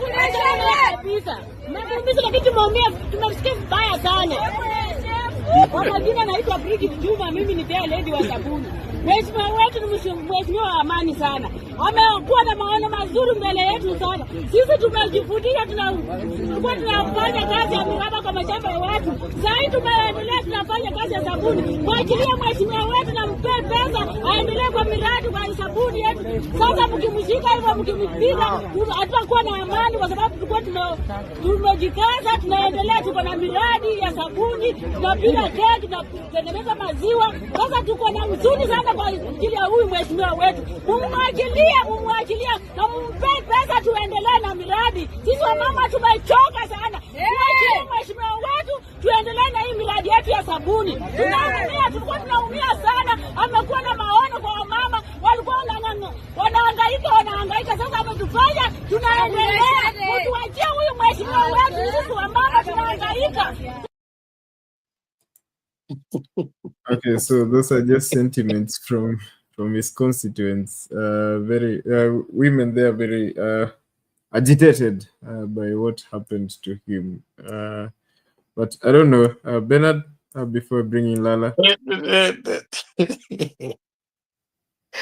Okay. Now, the response of those mamas. Okay, I can't confirm that that is not wherever drama. I can't confirm, but there's no drama better than that. What I'm saying is, I'm not saying that Salasya is not loved or celebrated where he comes from. He can be loved, he can be celebrated where he comes from. He has the support of the mamas, he has support of the primary school children, and all that and all that. That aside, my really problem with Salasya is one, his character, his public misbehavior, his continued excesses. As a leader, you don't do that in public. Getting drunk and disorder, smoking, bang on wherever, on camera, and then insulting people that are older than you, far away from you, that is the unbecoming behavior. Maswala mengine ya CDF, ya miradi ya wakina mama, miradi ya shule, na hiyo maswala yake, hiyo ni yake, ni ya CDF. Lakini tabia yake, hiyo ndio makosa. Kwa nini? Watoto wanapaswa kujifunza kutoka kwa wazazi. Kama wazazi wanaendelea kuonyesha mifano ambayo haifai, tunaendeleza kuzamisha jamii nzima. That is my point of departure. So if he continues that way, somebody needs to call him to order. And the best people to call him to order are his age mates. As age mates. Hata kwetu, ukikosea, unachapwanga na your age mates. Those are the ones who call you to order, especially when there is misconduct, and that misconduct is touching on the values and on the tenets of the societal norms. That is all. So afanye miradi, asifanye miradi, akiendelea vile anavyoendelea hivi, Salasya is not going anywhere. Not that he's not going to be elected. He may not even be there to be elected. I rest it there. Okay. Okay, thank you, Bernard. But okay, Lala, are you still there? I'm here. Okay. Let me just allow me to prepare a question for you. Okay, so the question I want to pose is, concerning how, ideally how democracy should work. Away from our African culture and setting, ideally, like what Bernard is speaking about, in a democracy like the one you live in,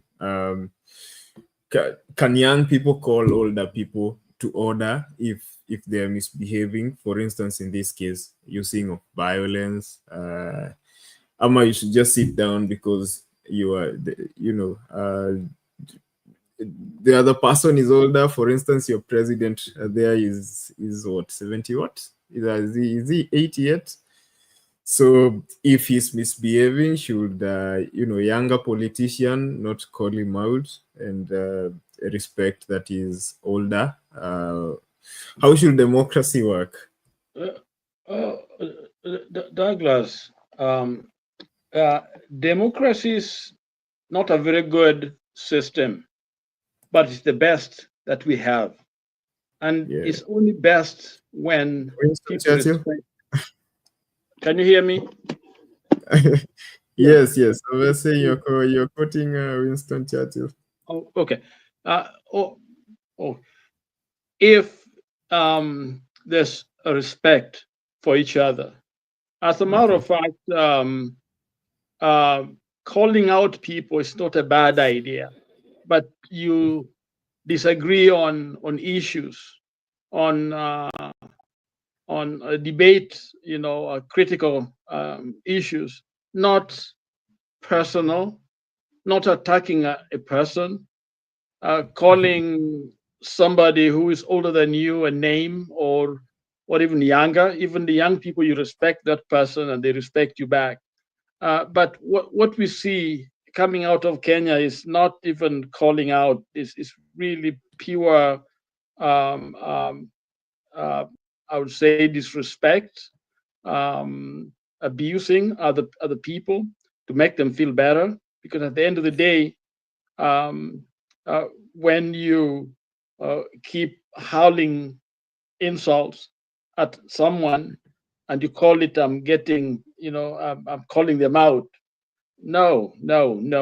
I think this is a very respectful way to do that.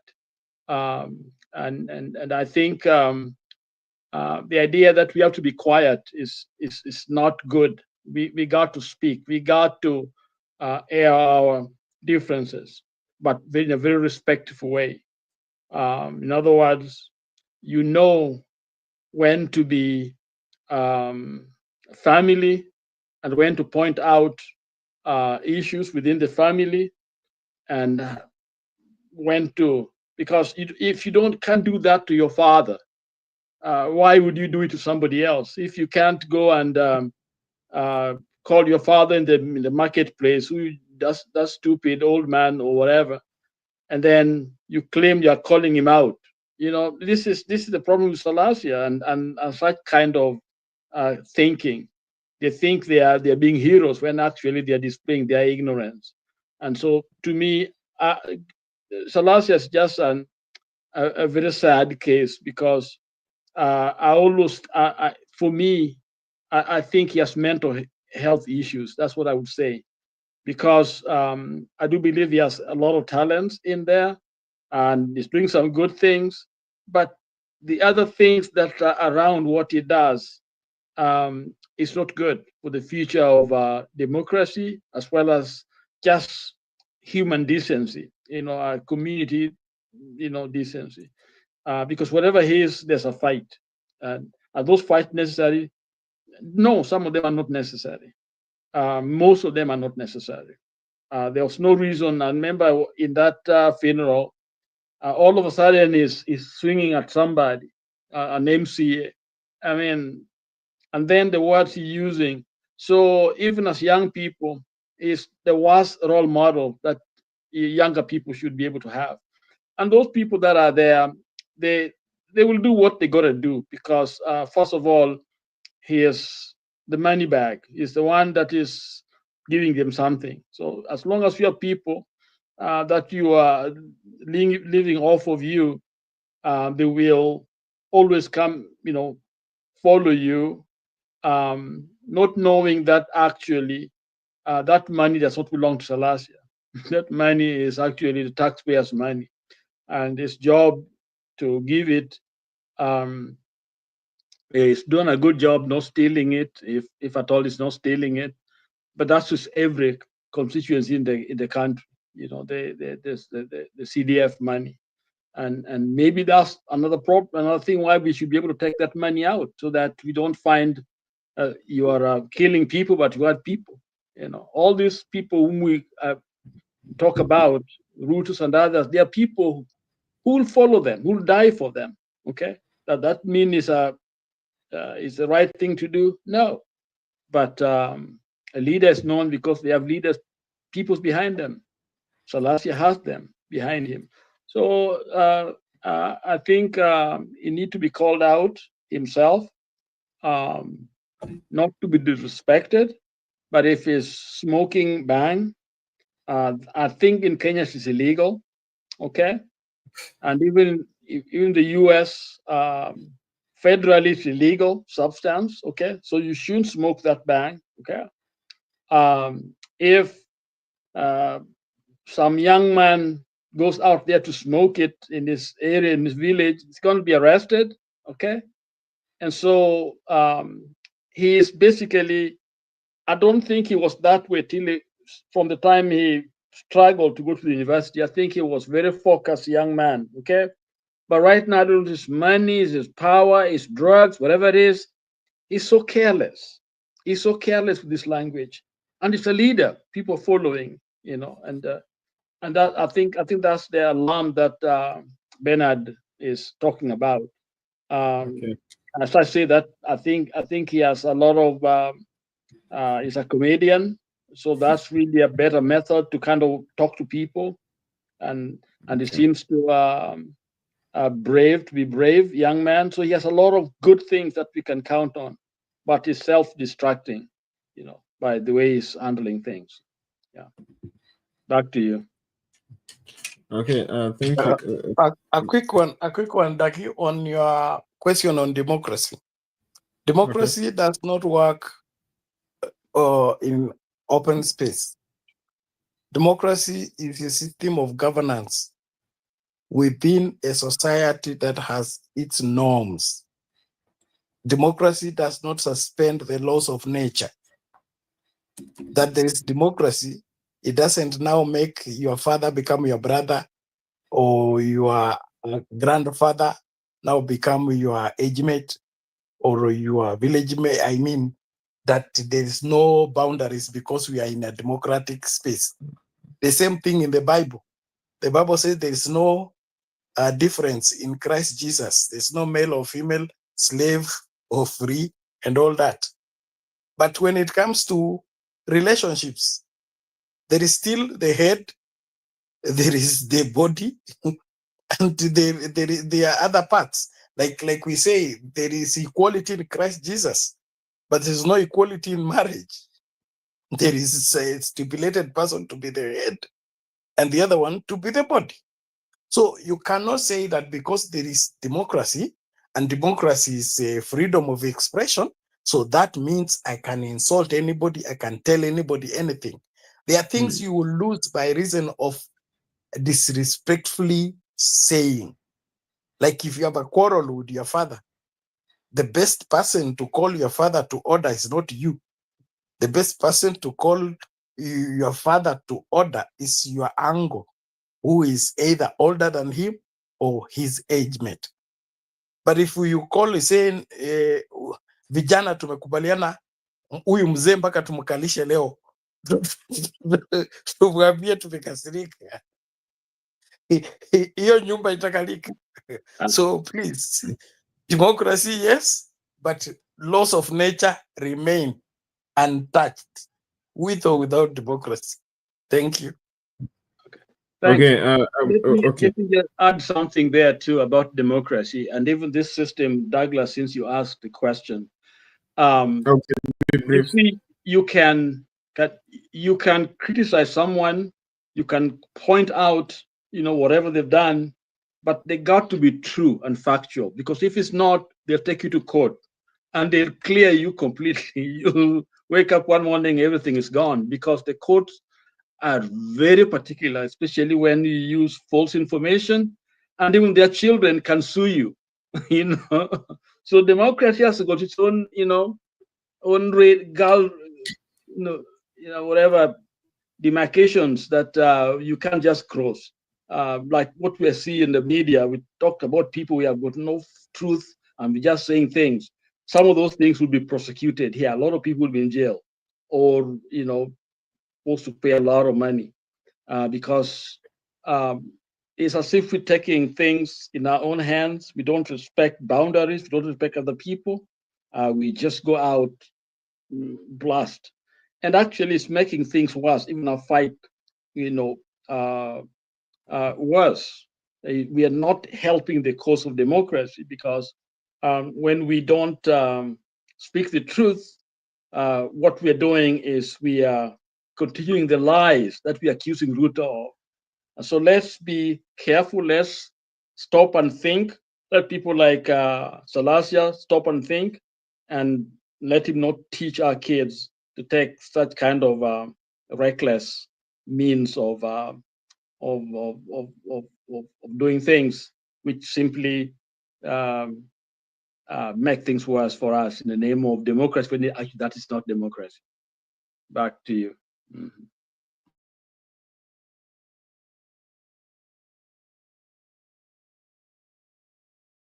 Back to you, Douglas. Okay, sorry. Okay, so I did not unmute my mic, but I was saying Kenyans on social media don't seem to share the same sentiments as you. So I'm going to read a few before I bring back the conversation to you. So there is Oduk on X who says, if there's any MP who's been vocal about matters, youth, and governance, it's Peter Salasya. It's saddening to see politicians, MPs, hire goons to attack a fellow MP.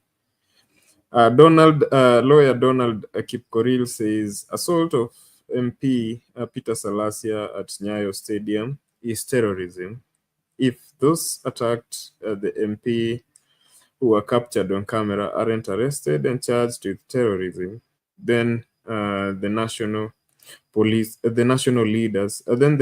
police is politically partisan. You cannot allow national leaders to be attacked by domestic terrorists. And so I'm going to take probably two more.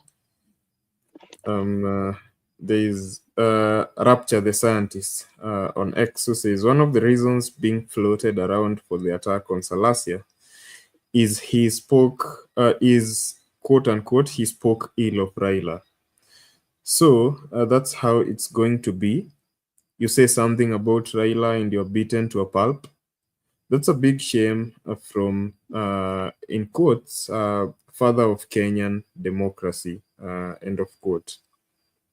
Okay, that conversation has been doing rounds, and that has been the discourse. I was just sampling a few, but that is how the conversation has been leaning. But that, I pose that question back. I bring the conversation back. Okay, today it could be Raila. Today it could be Salasya. Okay, you saying that Salasya is young and he shouldn't be criticizing Raila, he's not his age mate, but tomorrow it could be someone older who disagrees with Raila. Is he untouchable that he can't be criticized? You've seen youth there saying that don't respect Raila and all that stuff. Is that really democracy where there isn't freedom of speech and you can't talk against ills just because it's some political figure? And I'm going to bring in an example. For instance, last year during the protests, Kenyans were saying, Kenyans in general, not just the Gen Zs, Kenyans were saying, we're not having dialogue with Ruto. And Raila decided to go against the people, and he went and had a dialogue.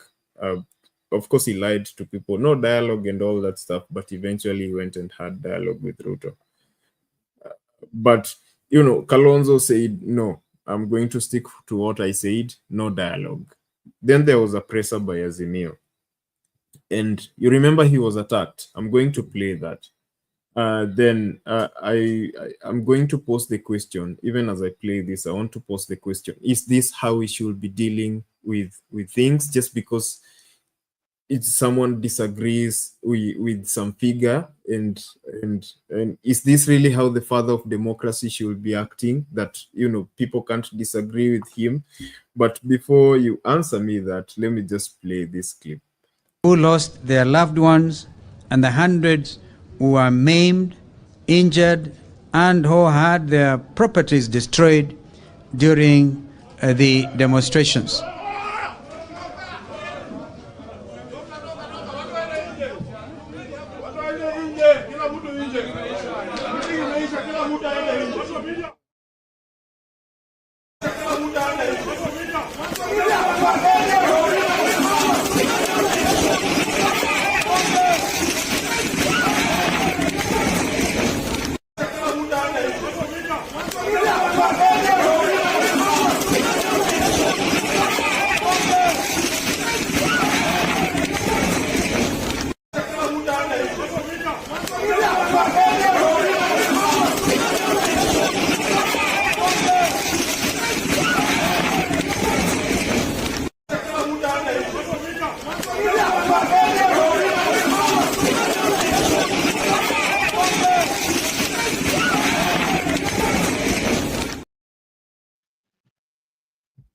Okay, so historically, this is how Raila deals, as ODM deals with voices that dare go against, Baba,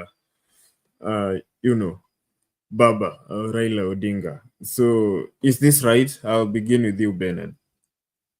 Do you see anything wrong? You guys, you have a way of tailoring your story to sound. Not tailoring the story, it's revisiting. You are now history. calling it terrorism. Watu No, kusalimiwa, watu wengi wamesalimiwa mpaka Gachagua. Sasa you want to blow it out of proportion. Now you are now calling it local terrorism and all manner of expressions. You're running away from the question. Mimi namaliza kwanza na wachia show. Let me say my point. Okay. Especially touching on Salasya. We are not saying that Salasya should not speak if he's not happy with the decisions being made. He's supposed to speak as a member of parliament, as a leader, with his words being weighed and knowing that there are people looking up to him. His language, especially on X and the kind of videos he makes, they are insulting. They have nothing they are teaching. They have nothing in terms of somebody who is self-disciplined that wants to provide leadership.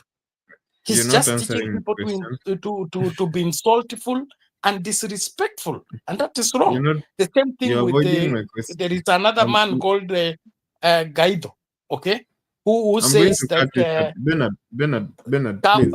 I'm finishing my point and leave you people, please. Let me just finish my point. There's this other man calling himself official opposition leader, Guaido, who is telling that children don't owe their parents anything. They did not ask their parents to bear them. So the parents wajipange. The parents should not expect their children to take care of them. I mean, where did he learn that?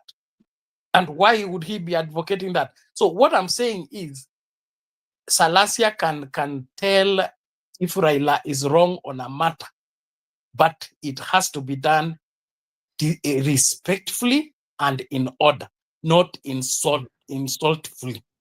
The moment he begins to insult, he's inviting a fight. And that fight, he will get it not from Raila, but from those people who believe in Raila. Just like any other father. My father was a drunkard, but you can't insult him tukiwa shule mpaka nikusort kabla nifike nyumbani. Ni hivyo. Why? There's a connection between me and my father, which you don't have. So, anaweza kuwa mlevi, anaweza kuwa ni useless, but he's still my father. And from the fact that he's my father, that my connection with him makes me fight for him, even when he's wrong. And you are right. So, what I'm simply saying is leaders should carry themselves with their order. And then this business of going to hire bloggers to go and cry for you the tears of your self-inflicted pain, that one is not going to help anything. If Salasya does not get his life in order, he's going to lose it.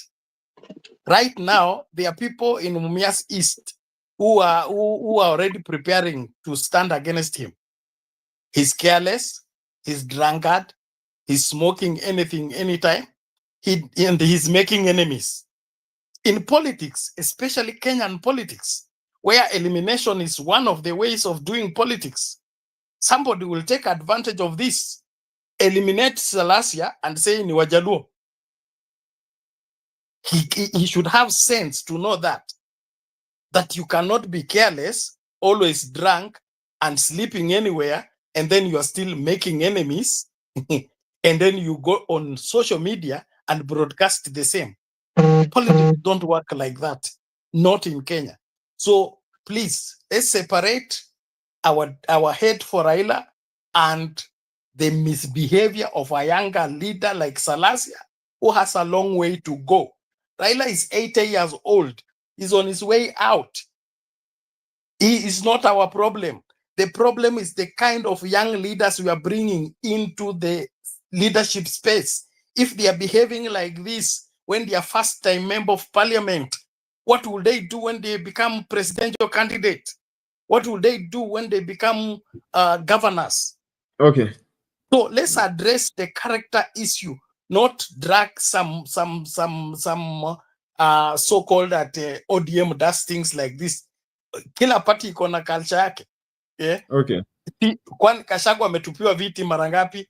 Sio Naivasha, sio kuku ingine. Was that ODM?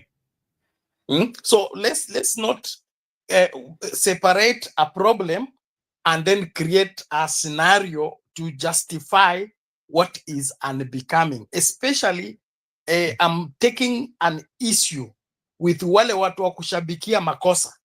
Okay, kuna watu wamejitolea sasa kulia kilio cha Salasya kana kwamba hao ndio wamefiwa.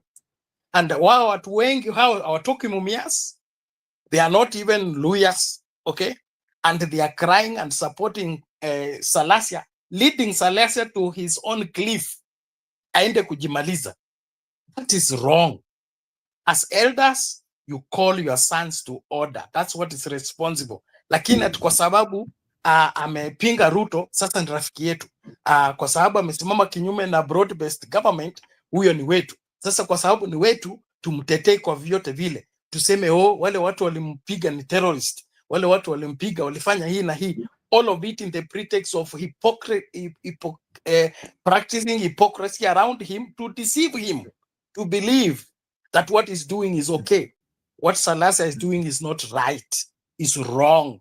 It should be called out so that he organizes himself for the future, not for the now. Thank you. Okay, so can you now answer my question? You've said a lot of irrelevant things to my question. So can you now respond to my question, or should I pose it again? What is the question? I answered your question. See, I was trying to repeat my question, but you totally avoided it. So I did not avoid your question. Okay, let me just pose it to Lala, then maybe you will get a clue of it and respond after him. So Lala, ideally, I can play another clip. I still have another clip on the same issue, but I've played the clip and I've explained the context. I think you've gotten it. So last year, during the Gen Z Maandamano, after June 25th, and when things were shaky in the country, and Raila decided that it's going to join hands with Ruto, but Kalonzo stuck to what people were standing for. Okay, so apparently ODM goons, as they are now being called online, were agitated. I don't know if they are summoned or they just do it out of personal will, but they attacked a function, an Azimio presser, and it was widely criticized in the country. Like, that's not the democracy we are trying to cultivate. So, there's this issue of Salasya, and as a reverend, you believe that, the young people should respect the elders. But in this context, I brought in Kalonzo. Kalonzo is about the same age as Raila, the old people. And I say that today that it has happened to Salasya, right? Fine. Tomorrow it might happen to another leader who is about the same age as Raila Odinga. Is that how we should be addressing our issue in a mature democracy, or rather democracy that is maturing?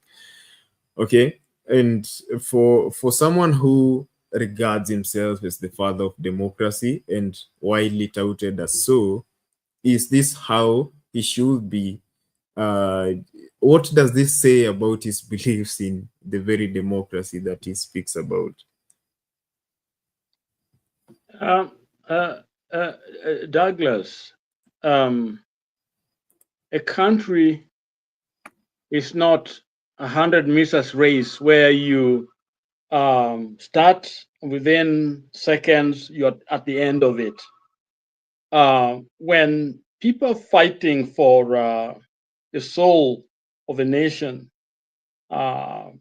when we were faced with a situation that was very fluid at the moment, we didn't know exactly what's going on. The GNCs had come fighting for something that they were not clearly, could not clearly define. All they wanted was that Ruto must go. Okay, or new system must come. That time it wasn't actually Ruto must go. It was simply they didn't like what was happening. So it was like the anger that was leashed out there without clear end result. And it is in the moment that these wise people we have had to think outside the box to figure out where we're going as a people. The problem that we had, or we still have as Kenyans, is that we are actually too suspicious of everyone, and we are rightfully suspicious because of the way things have happened in the past. And so Baba talking to Ruto, I believe, had a lot to do with the situation where things were so fluid, to the point where we didn't know whether we're going to have a country or not, because there was no clear path to that destination. Because if there's a clear path to destination, they could have made it very clear. This is the leadership we have, and this is how we're going to do it. Or we are going to go out there and get the results of last election and put the rightful honor in the office. And I remember talking about that, and nobody wanted to hear me. If all they wanted is Ruto must go, or we don't want this. So it was anger, which was rightful anger, but it was not organized. It was sporadic. It was untamed. So in my mind, okay, I was not planning in the mind of Baba and others. Now looking at what he did, I think was to slow things down and sort out the issues, which in my mind, they are the issue that we are talking about now. What would take us to 2027, which in my mind, that's also I disagreed, because I wanted things to change now. But I also see the wisdom in terms of not compromising our ideals, but moving towards the American call it the perfect union, towards a space where we can be able to sort out things as brothers and sisters and strengthen our system to the point where we can have a next election. For some people, I think, Douglas, including you, young people, you tend to look at things bright, black and white. And so Baba is con man, Baba is this, Baba is that. But if you also look at it from a different perspective, you see the wisdom that is in there. I come to the school that Baba has not compromised his ideals, okay? His personal conviction, what he believes in, because that to me is more important. That personal conviction that people have, we can look at their history and their track record, is more important than this today's a group of people, coming together. This is what we believe in, when actually inside of themselves, there's nothing called democracy. Including my friend, our young man Salasya. Why would he slap people in there if a Democrat? Okay, what and wherever we go is fighting. So he may have some good ideas, which we all believe he has, but because of other factors, he's not allowing himself to be an instrument of democracy or good governance or example to all of us. And these are the kinds of people that have galvanized around Gachagua, some of them. So there's a mixture there, there's a confusion there in my mind. And even on the side of Ruto's side, the rot, of course, is probably the most rot. And so we need people who can be able to come in, because wars are never fought from outside only. If you're a good student of wars, they got to have people on the inside and outside. That's how wars are fought. That's how Kanu was dismantled. A lot of things have happened where we are till today. So it's a matter of just young people learning a little bit. They don't retreat in terms of their morals, their values, why they are fighting, but a more aware, a more sober understanding of analysis of the way things are, and that actually strength, not a weakness. This idea of calling people names and all we know is speaking has nothing to do with democracy, very little to do with the fight, because actually it is slowing down the fight. I think keeping the pressure from outside, and then we allow those on the inside to do what they got to do. Is there a chance they might fail us? Yes. Outside or inside, they can fail us. And that's why that character thing is needed, that this person has got that solid, the character. So the question you're raising, you play that tape there of that meeting. I don't know the details of really what went on, but yes, I think when you have an organization big, and it seems to me Kenyans have this thing, everything Israel has done, everything is Baba, everything is Baba, and I think that is an easy way of looking at things. I think if there's somebody who doesn't want people getting hurt, it's Baba. I had a chance to be with him. I don't know him that well, but I had a chance. And he actually stopped a meeting where I was in DC because a woman was mishandled by the crowd and some other people there. So he's an Auruma. He's somebody who has that heart. So for me to think of him doing things to hurt Kenya or for his personal interest doesn't make sense. It's not rational in my own thinking. And so can he make mistakes? Yes, he does make mistakes. But to think of him as organizing Salasya's beating or Kalonzo's meeting, I don't think so. That's not Baba. From what you know, all of us know. He may have his weakness, but not what we are trying to project that he has. So back to you.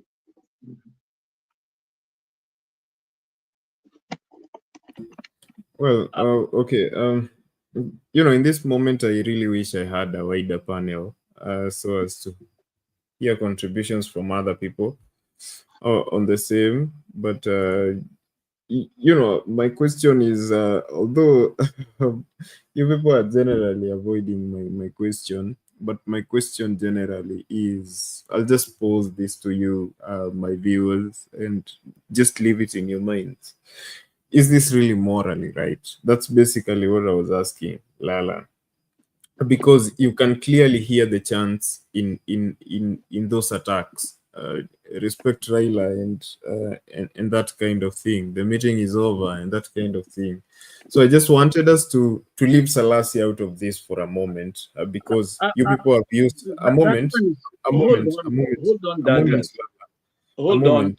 That one will happen anywhere, any leader, anywhere.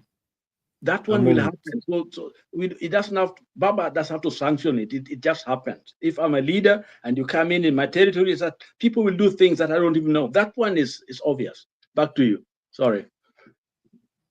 Well, okay.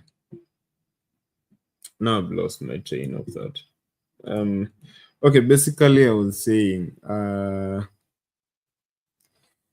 I wanted us to leave Salasya out of the conversation for a moment, because you people have used his age to generally justify those attacks. So I brought in. For me, I don't like the idea of beating. Okay? Just let me make my point. I've listened to you patiently, and I'm not really good at preserving a train of thought when I'm interrupted rudely. So just allow me to make it. Then I'll just give it to you, and you'll respond. So I brought in someone who is, a different case scenario, and I wanted to use that as a case study for this aspect, because, we are maturing democracy, and for us to get there to a point where we can be proud of our democracy and, we can boast of it, we have to have these difficult conversations. And, one of them is, yes, there's this person who's been revered, he's been respected in our society, he's older than most leaders in our country, but what happens when he misbehaves? Shouldn't he be called to order? In the instance, in the case of Kalonzo, it wasn't really Kalonzo attacking him or anything. It was just him standing by what he believes in that moment, and he's been consistent with it till up to now. But does that warrant him to be attacked?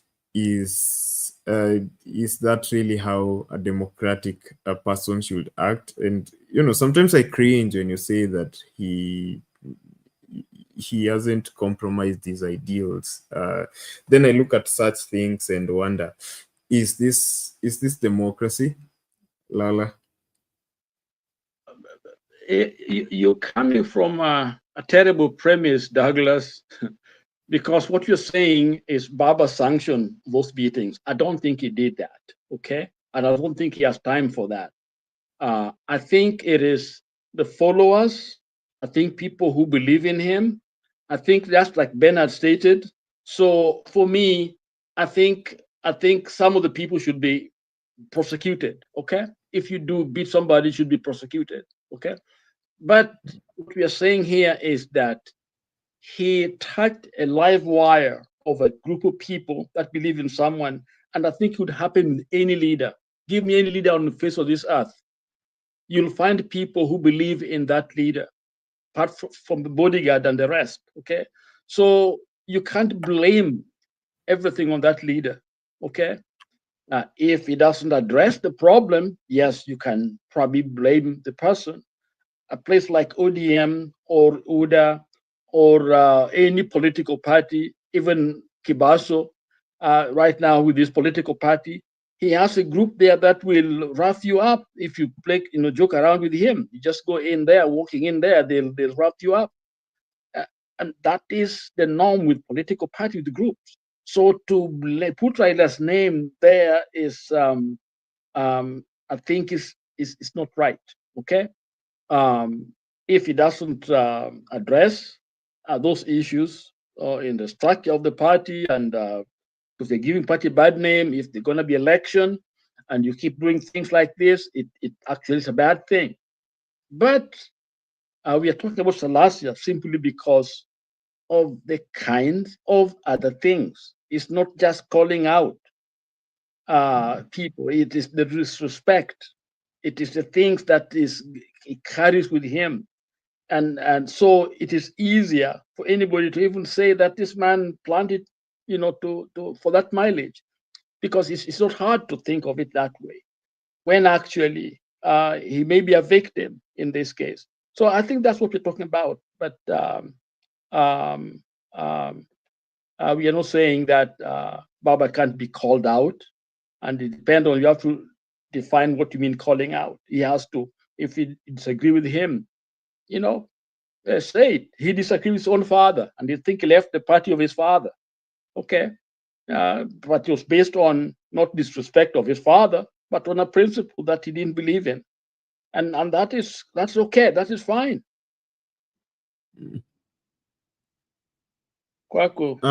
Wasn't it out of disrespect? Because there's a story that that makes, I don't want to go into it because it's going to create a whole other conversation, and my time is almost out.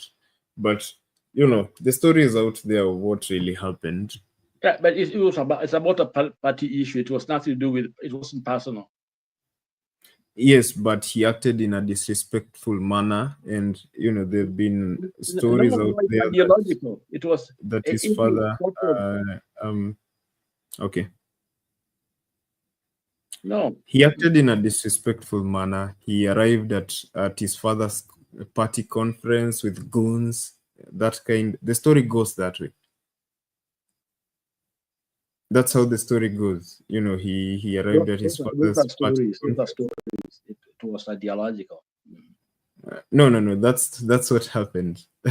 No, it's ideological. I was old enough. It's ideological. Yeah. I'm going to pull that documentary sometime.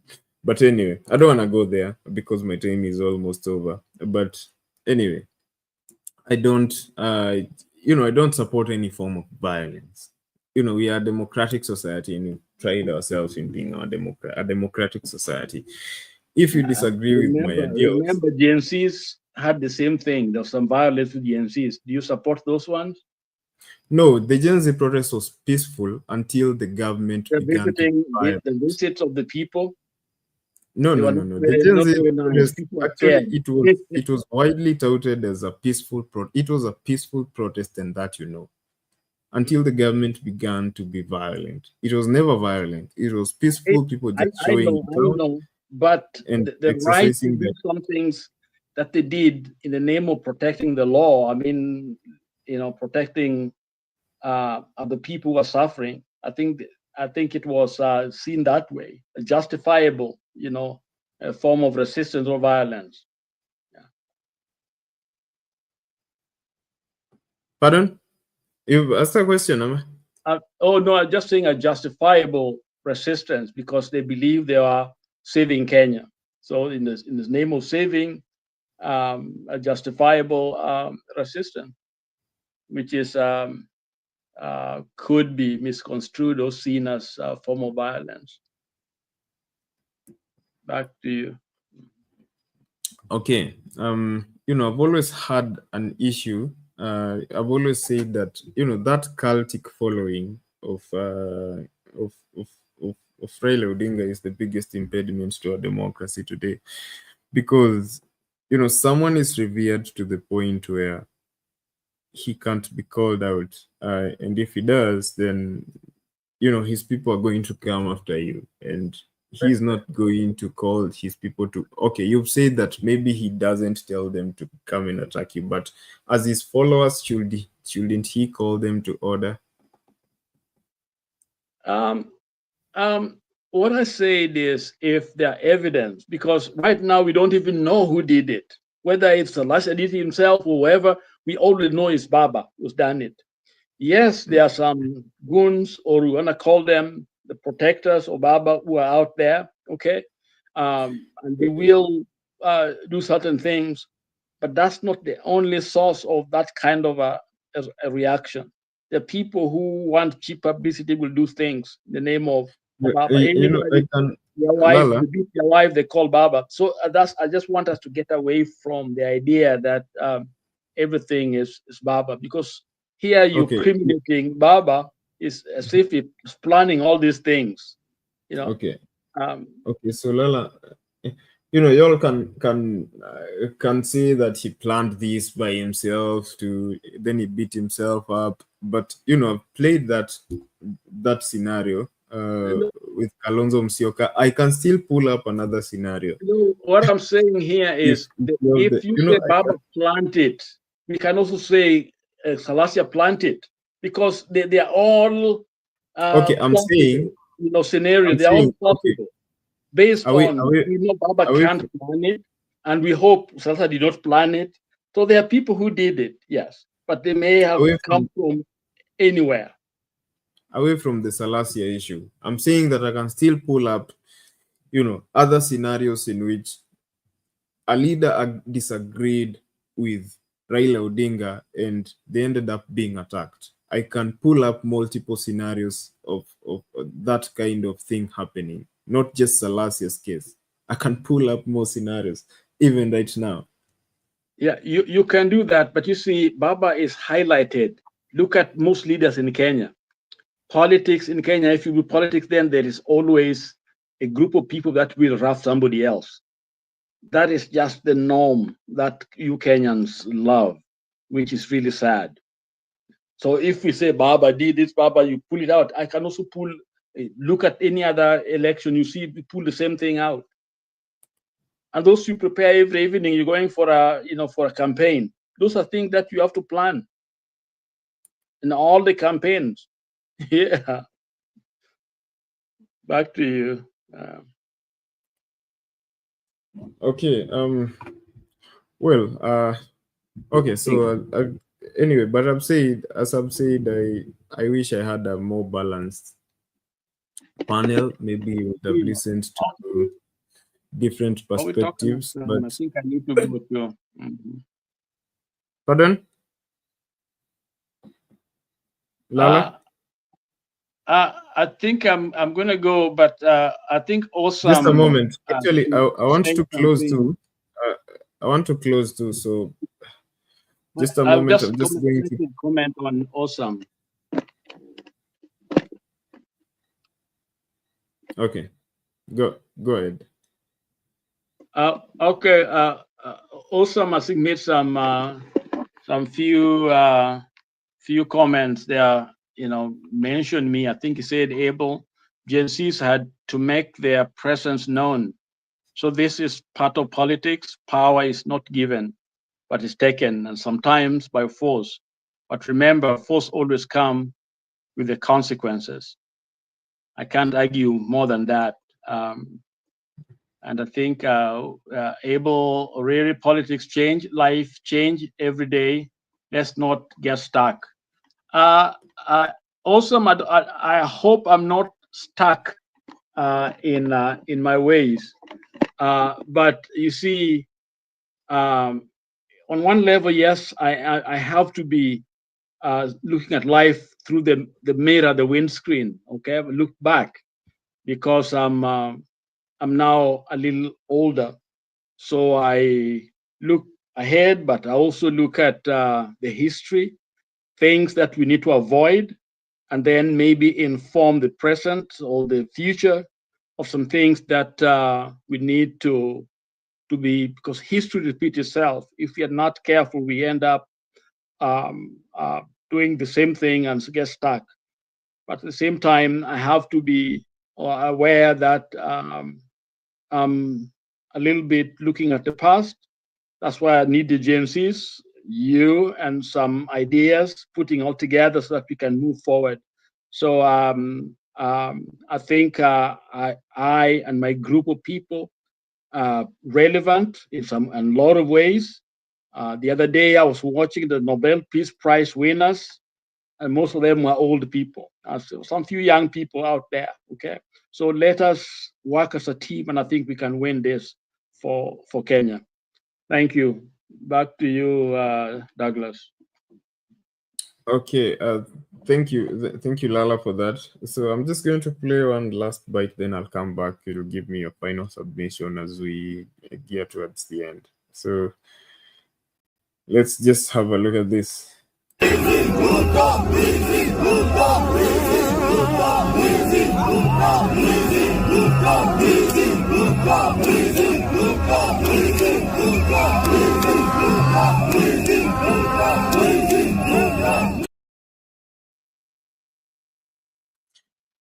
Okay, anyway, there's a chance of Ruto must go during on Sunday at the World Cup qualifier match between Harambee Stars and the Gabon national team. But anyway, I just wanted to give you a glimpse of that. Those of you who may not have seen it. Anyway, so Lala, your final submissions.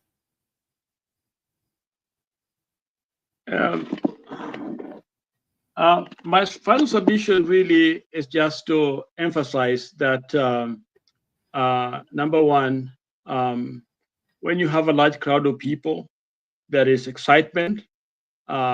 People will go with the emotion. They will chant what need to be chanted, supposedly in that meeting.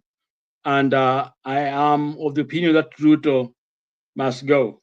But in that message, there has to be a clear thinking and planning and strategizing on how we leave the country intact, that is, because as we stand at the moment, I think the country is very fragile, and I think one ray of the light that's still keeping us a little bit connected is a delicate governance that we have that seems to have brought in different people from different parts of Kenya, whether Western or Nyanza, and into government, plus the retaining the VP in that region.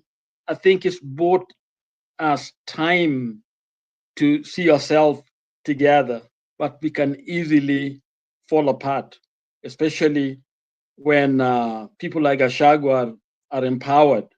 Then you can see that that balance that can easily go the other way. Right now, of course, the rallying call is Ruto must go. So we are all in that slogan.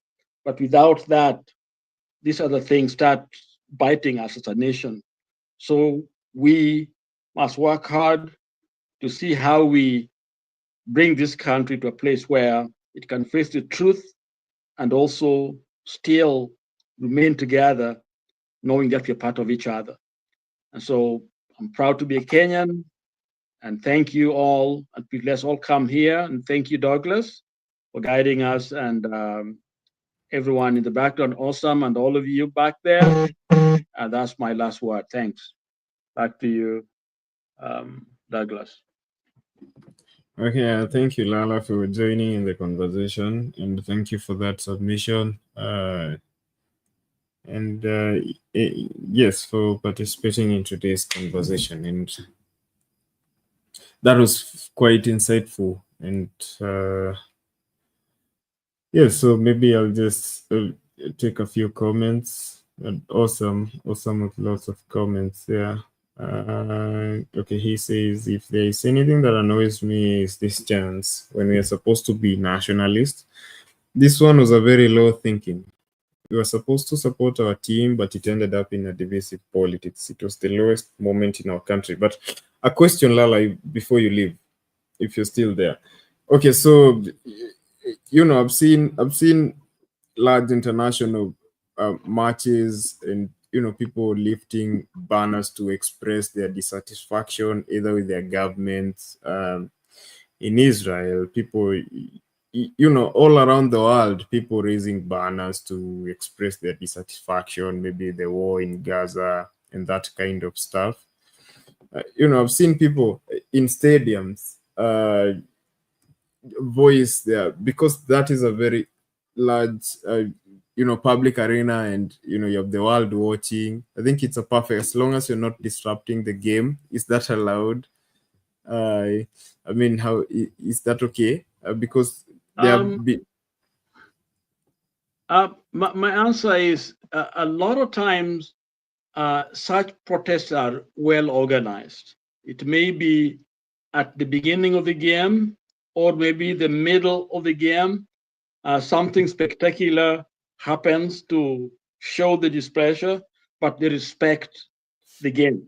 Okay, They are there to watch the game, to respect the young people who are playing, whatever it is, so that they are not disturbed.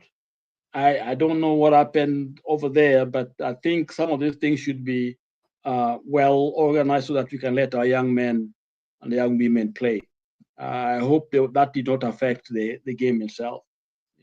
No, the game was totally, the game happened, people chanted their dissatisfaction. The only time there was violence is against Salasya. So, the revolutionaries knows to respect the game.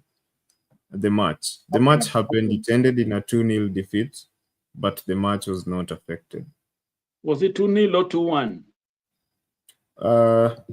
2-0, I guess. Oh, wow. Not sure. Oh, but we were beaten. I thought you two. Oh, how was the first game? It was a draw. Let me just check. I thought there was one. Yes, actually, it was 2-1. 2-1. Yeah.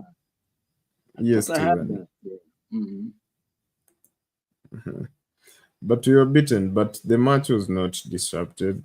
We are number 4 in that table. So it's a group. Yes, there's no way we are going to win that. There's no way we are going to qualify in that group. So we have Ivory Coast, we have Gabon, we have Burundi, we have Gambia, and we have Seychelles. And only one team from that pool qualifies for the World Cup. Currently, Ivory Coast is leading. Okay. So Ivory Coast are a very good team. Yes, definitely. They won the AFCON last year, but won. But anyway, that was just my concern because, I see people, airing their dissatisfaction either with governments or all around the world during football matches, rugby matches, as long as they're not affecting the match. I just wanted to hear that. Okay, we have Awesome again who says, so far I don't see any problem with Honorable Raila or Salasya. This is politics and politics knows no further. But privately, we need respect. That's my opinion. Awesome. Let me not agree with you there. I think our young man is too gifted to waste his talent. So I think he needs to be talked to. And that's Salasya. So, and that would help. We can't just tell him you're great when actually we know that he has potential that need to be used effectively. But so far, he is into too many other things, detracting stuff. Thank you. Okay. Thul Dambala, who MP has a bad mouth.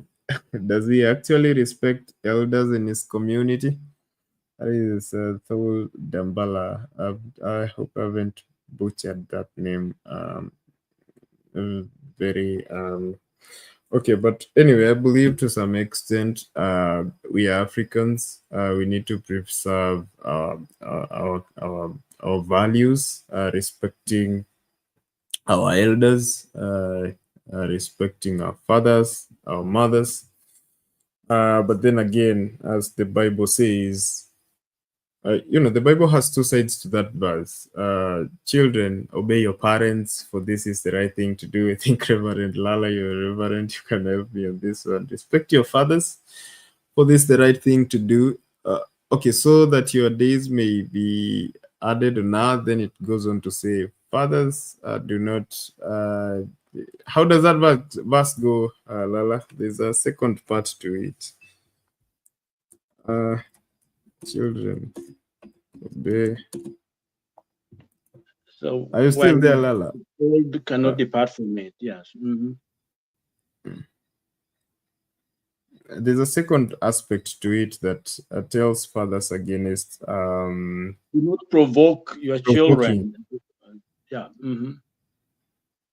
Yeah, against provoking their children. There's a second bit. Respect is two-way traffic.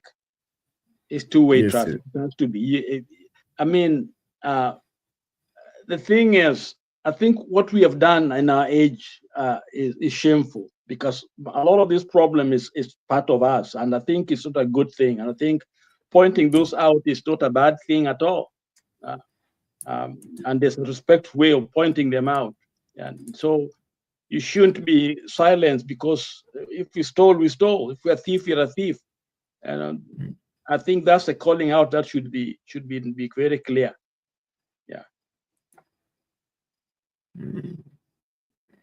Okay. I think with that we've come to the end of for our show tonight. I think that verse is Ephesians 6:4. It goes on to say, fathers, do not provoke your children to anger by the way you treat them. Rather, bring them up with the discipline and instruction that comes from the Lord. Okay, so I think that that is a good place to call it a day, Lala. Okay, good night. Thanks. God bless. Okay, good night to you too. Okay, so thank you all of you for joining me in the conversation. I had my poll question out on the issue of IEBC. I had asked you, do you think reconstituting the IEBC will restore public trust in the electoral process? 18% of you say yes. 82% of you say no. They don't think it will restore public trust in the electoral process in any way. 38 votes at the end of my poll tonight. Thank you all for tuning into the show. For those of you who've been with me in the comments, Tunei Mahmood, who's very vital in helping me put the show together, and Lala and Bernard for joining me in the conversation. Silent viewers, those of you who've shared the show out, who've liked, those of you who've not subscribed, remember to subscribe to the channel so that we may continue to grow our community. Sound Candy Talk Live is the YouTube channel for our main channel, although we have a backup, which is Sound Candy Talk. It has a blue logo. Our main channel has a white logo. You will notice the difference once you key in. So for those of you who are new here, we do this every day, Monday to Monday at 11 p.m. East African time. So thank you for tuning into the show. My final take is, let's continue to have this conversations on democracy. Our democracy is still maturing. We will get there eventually, but we need to push the conversations forward. Democracy, I don't believe democracy is a destination. We are not there yet. There are markers. There's a time when we got our independence. There's a time when we got our multi-party democracy. Then we had the 2010 Constitution. We are still going to have more milestones that we're going to achieve in future. We're still going to have more heroes of democracy in future. Long after those heroes who were there, who fought for certain things, pass on. We are going to celebrate them, but democracy is not a destination. There's no point when we'll say now we are there, that, we cannot achieve more. There'll always be more things that we need, more space that we need to create for other people to enjoy the freedoms, especially in our society where people still are oppressed in our society. So the journey is the destination. Okay, so with that, I call it a night. See you on the other side. Have a lovely night. At Sound Candy Talk, we provide live UHD broadcast for church services, talk shows and podcasts, weddings, live bands, products and services launches, webinars and trainings, Zoom meetings, conferences, seminars, exhibitions, and virtual concerts.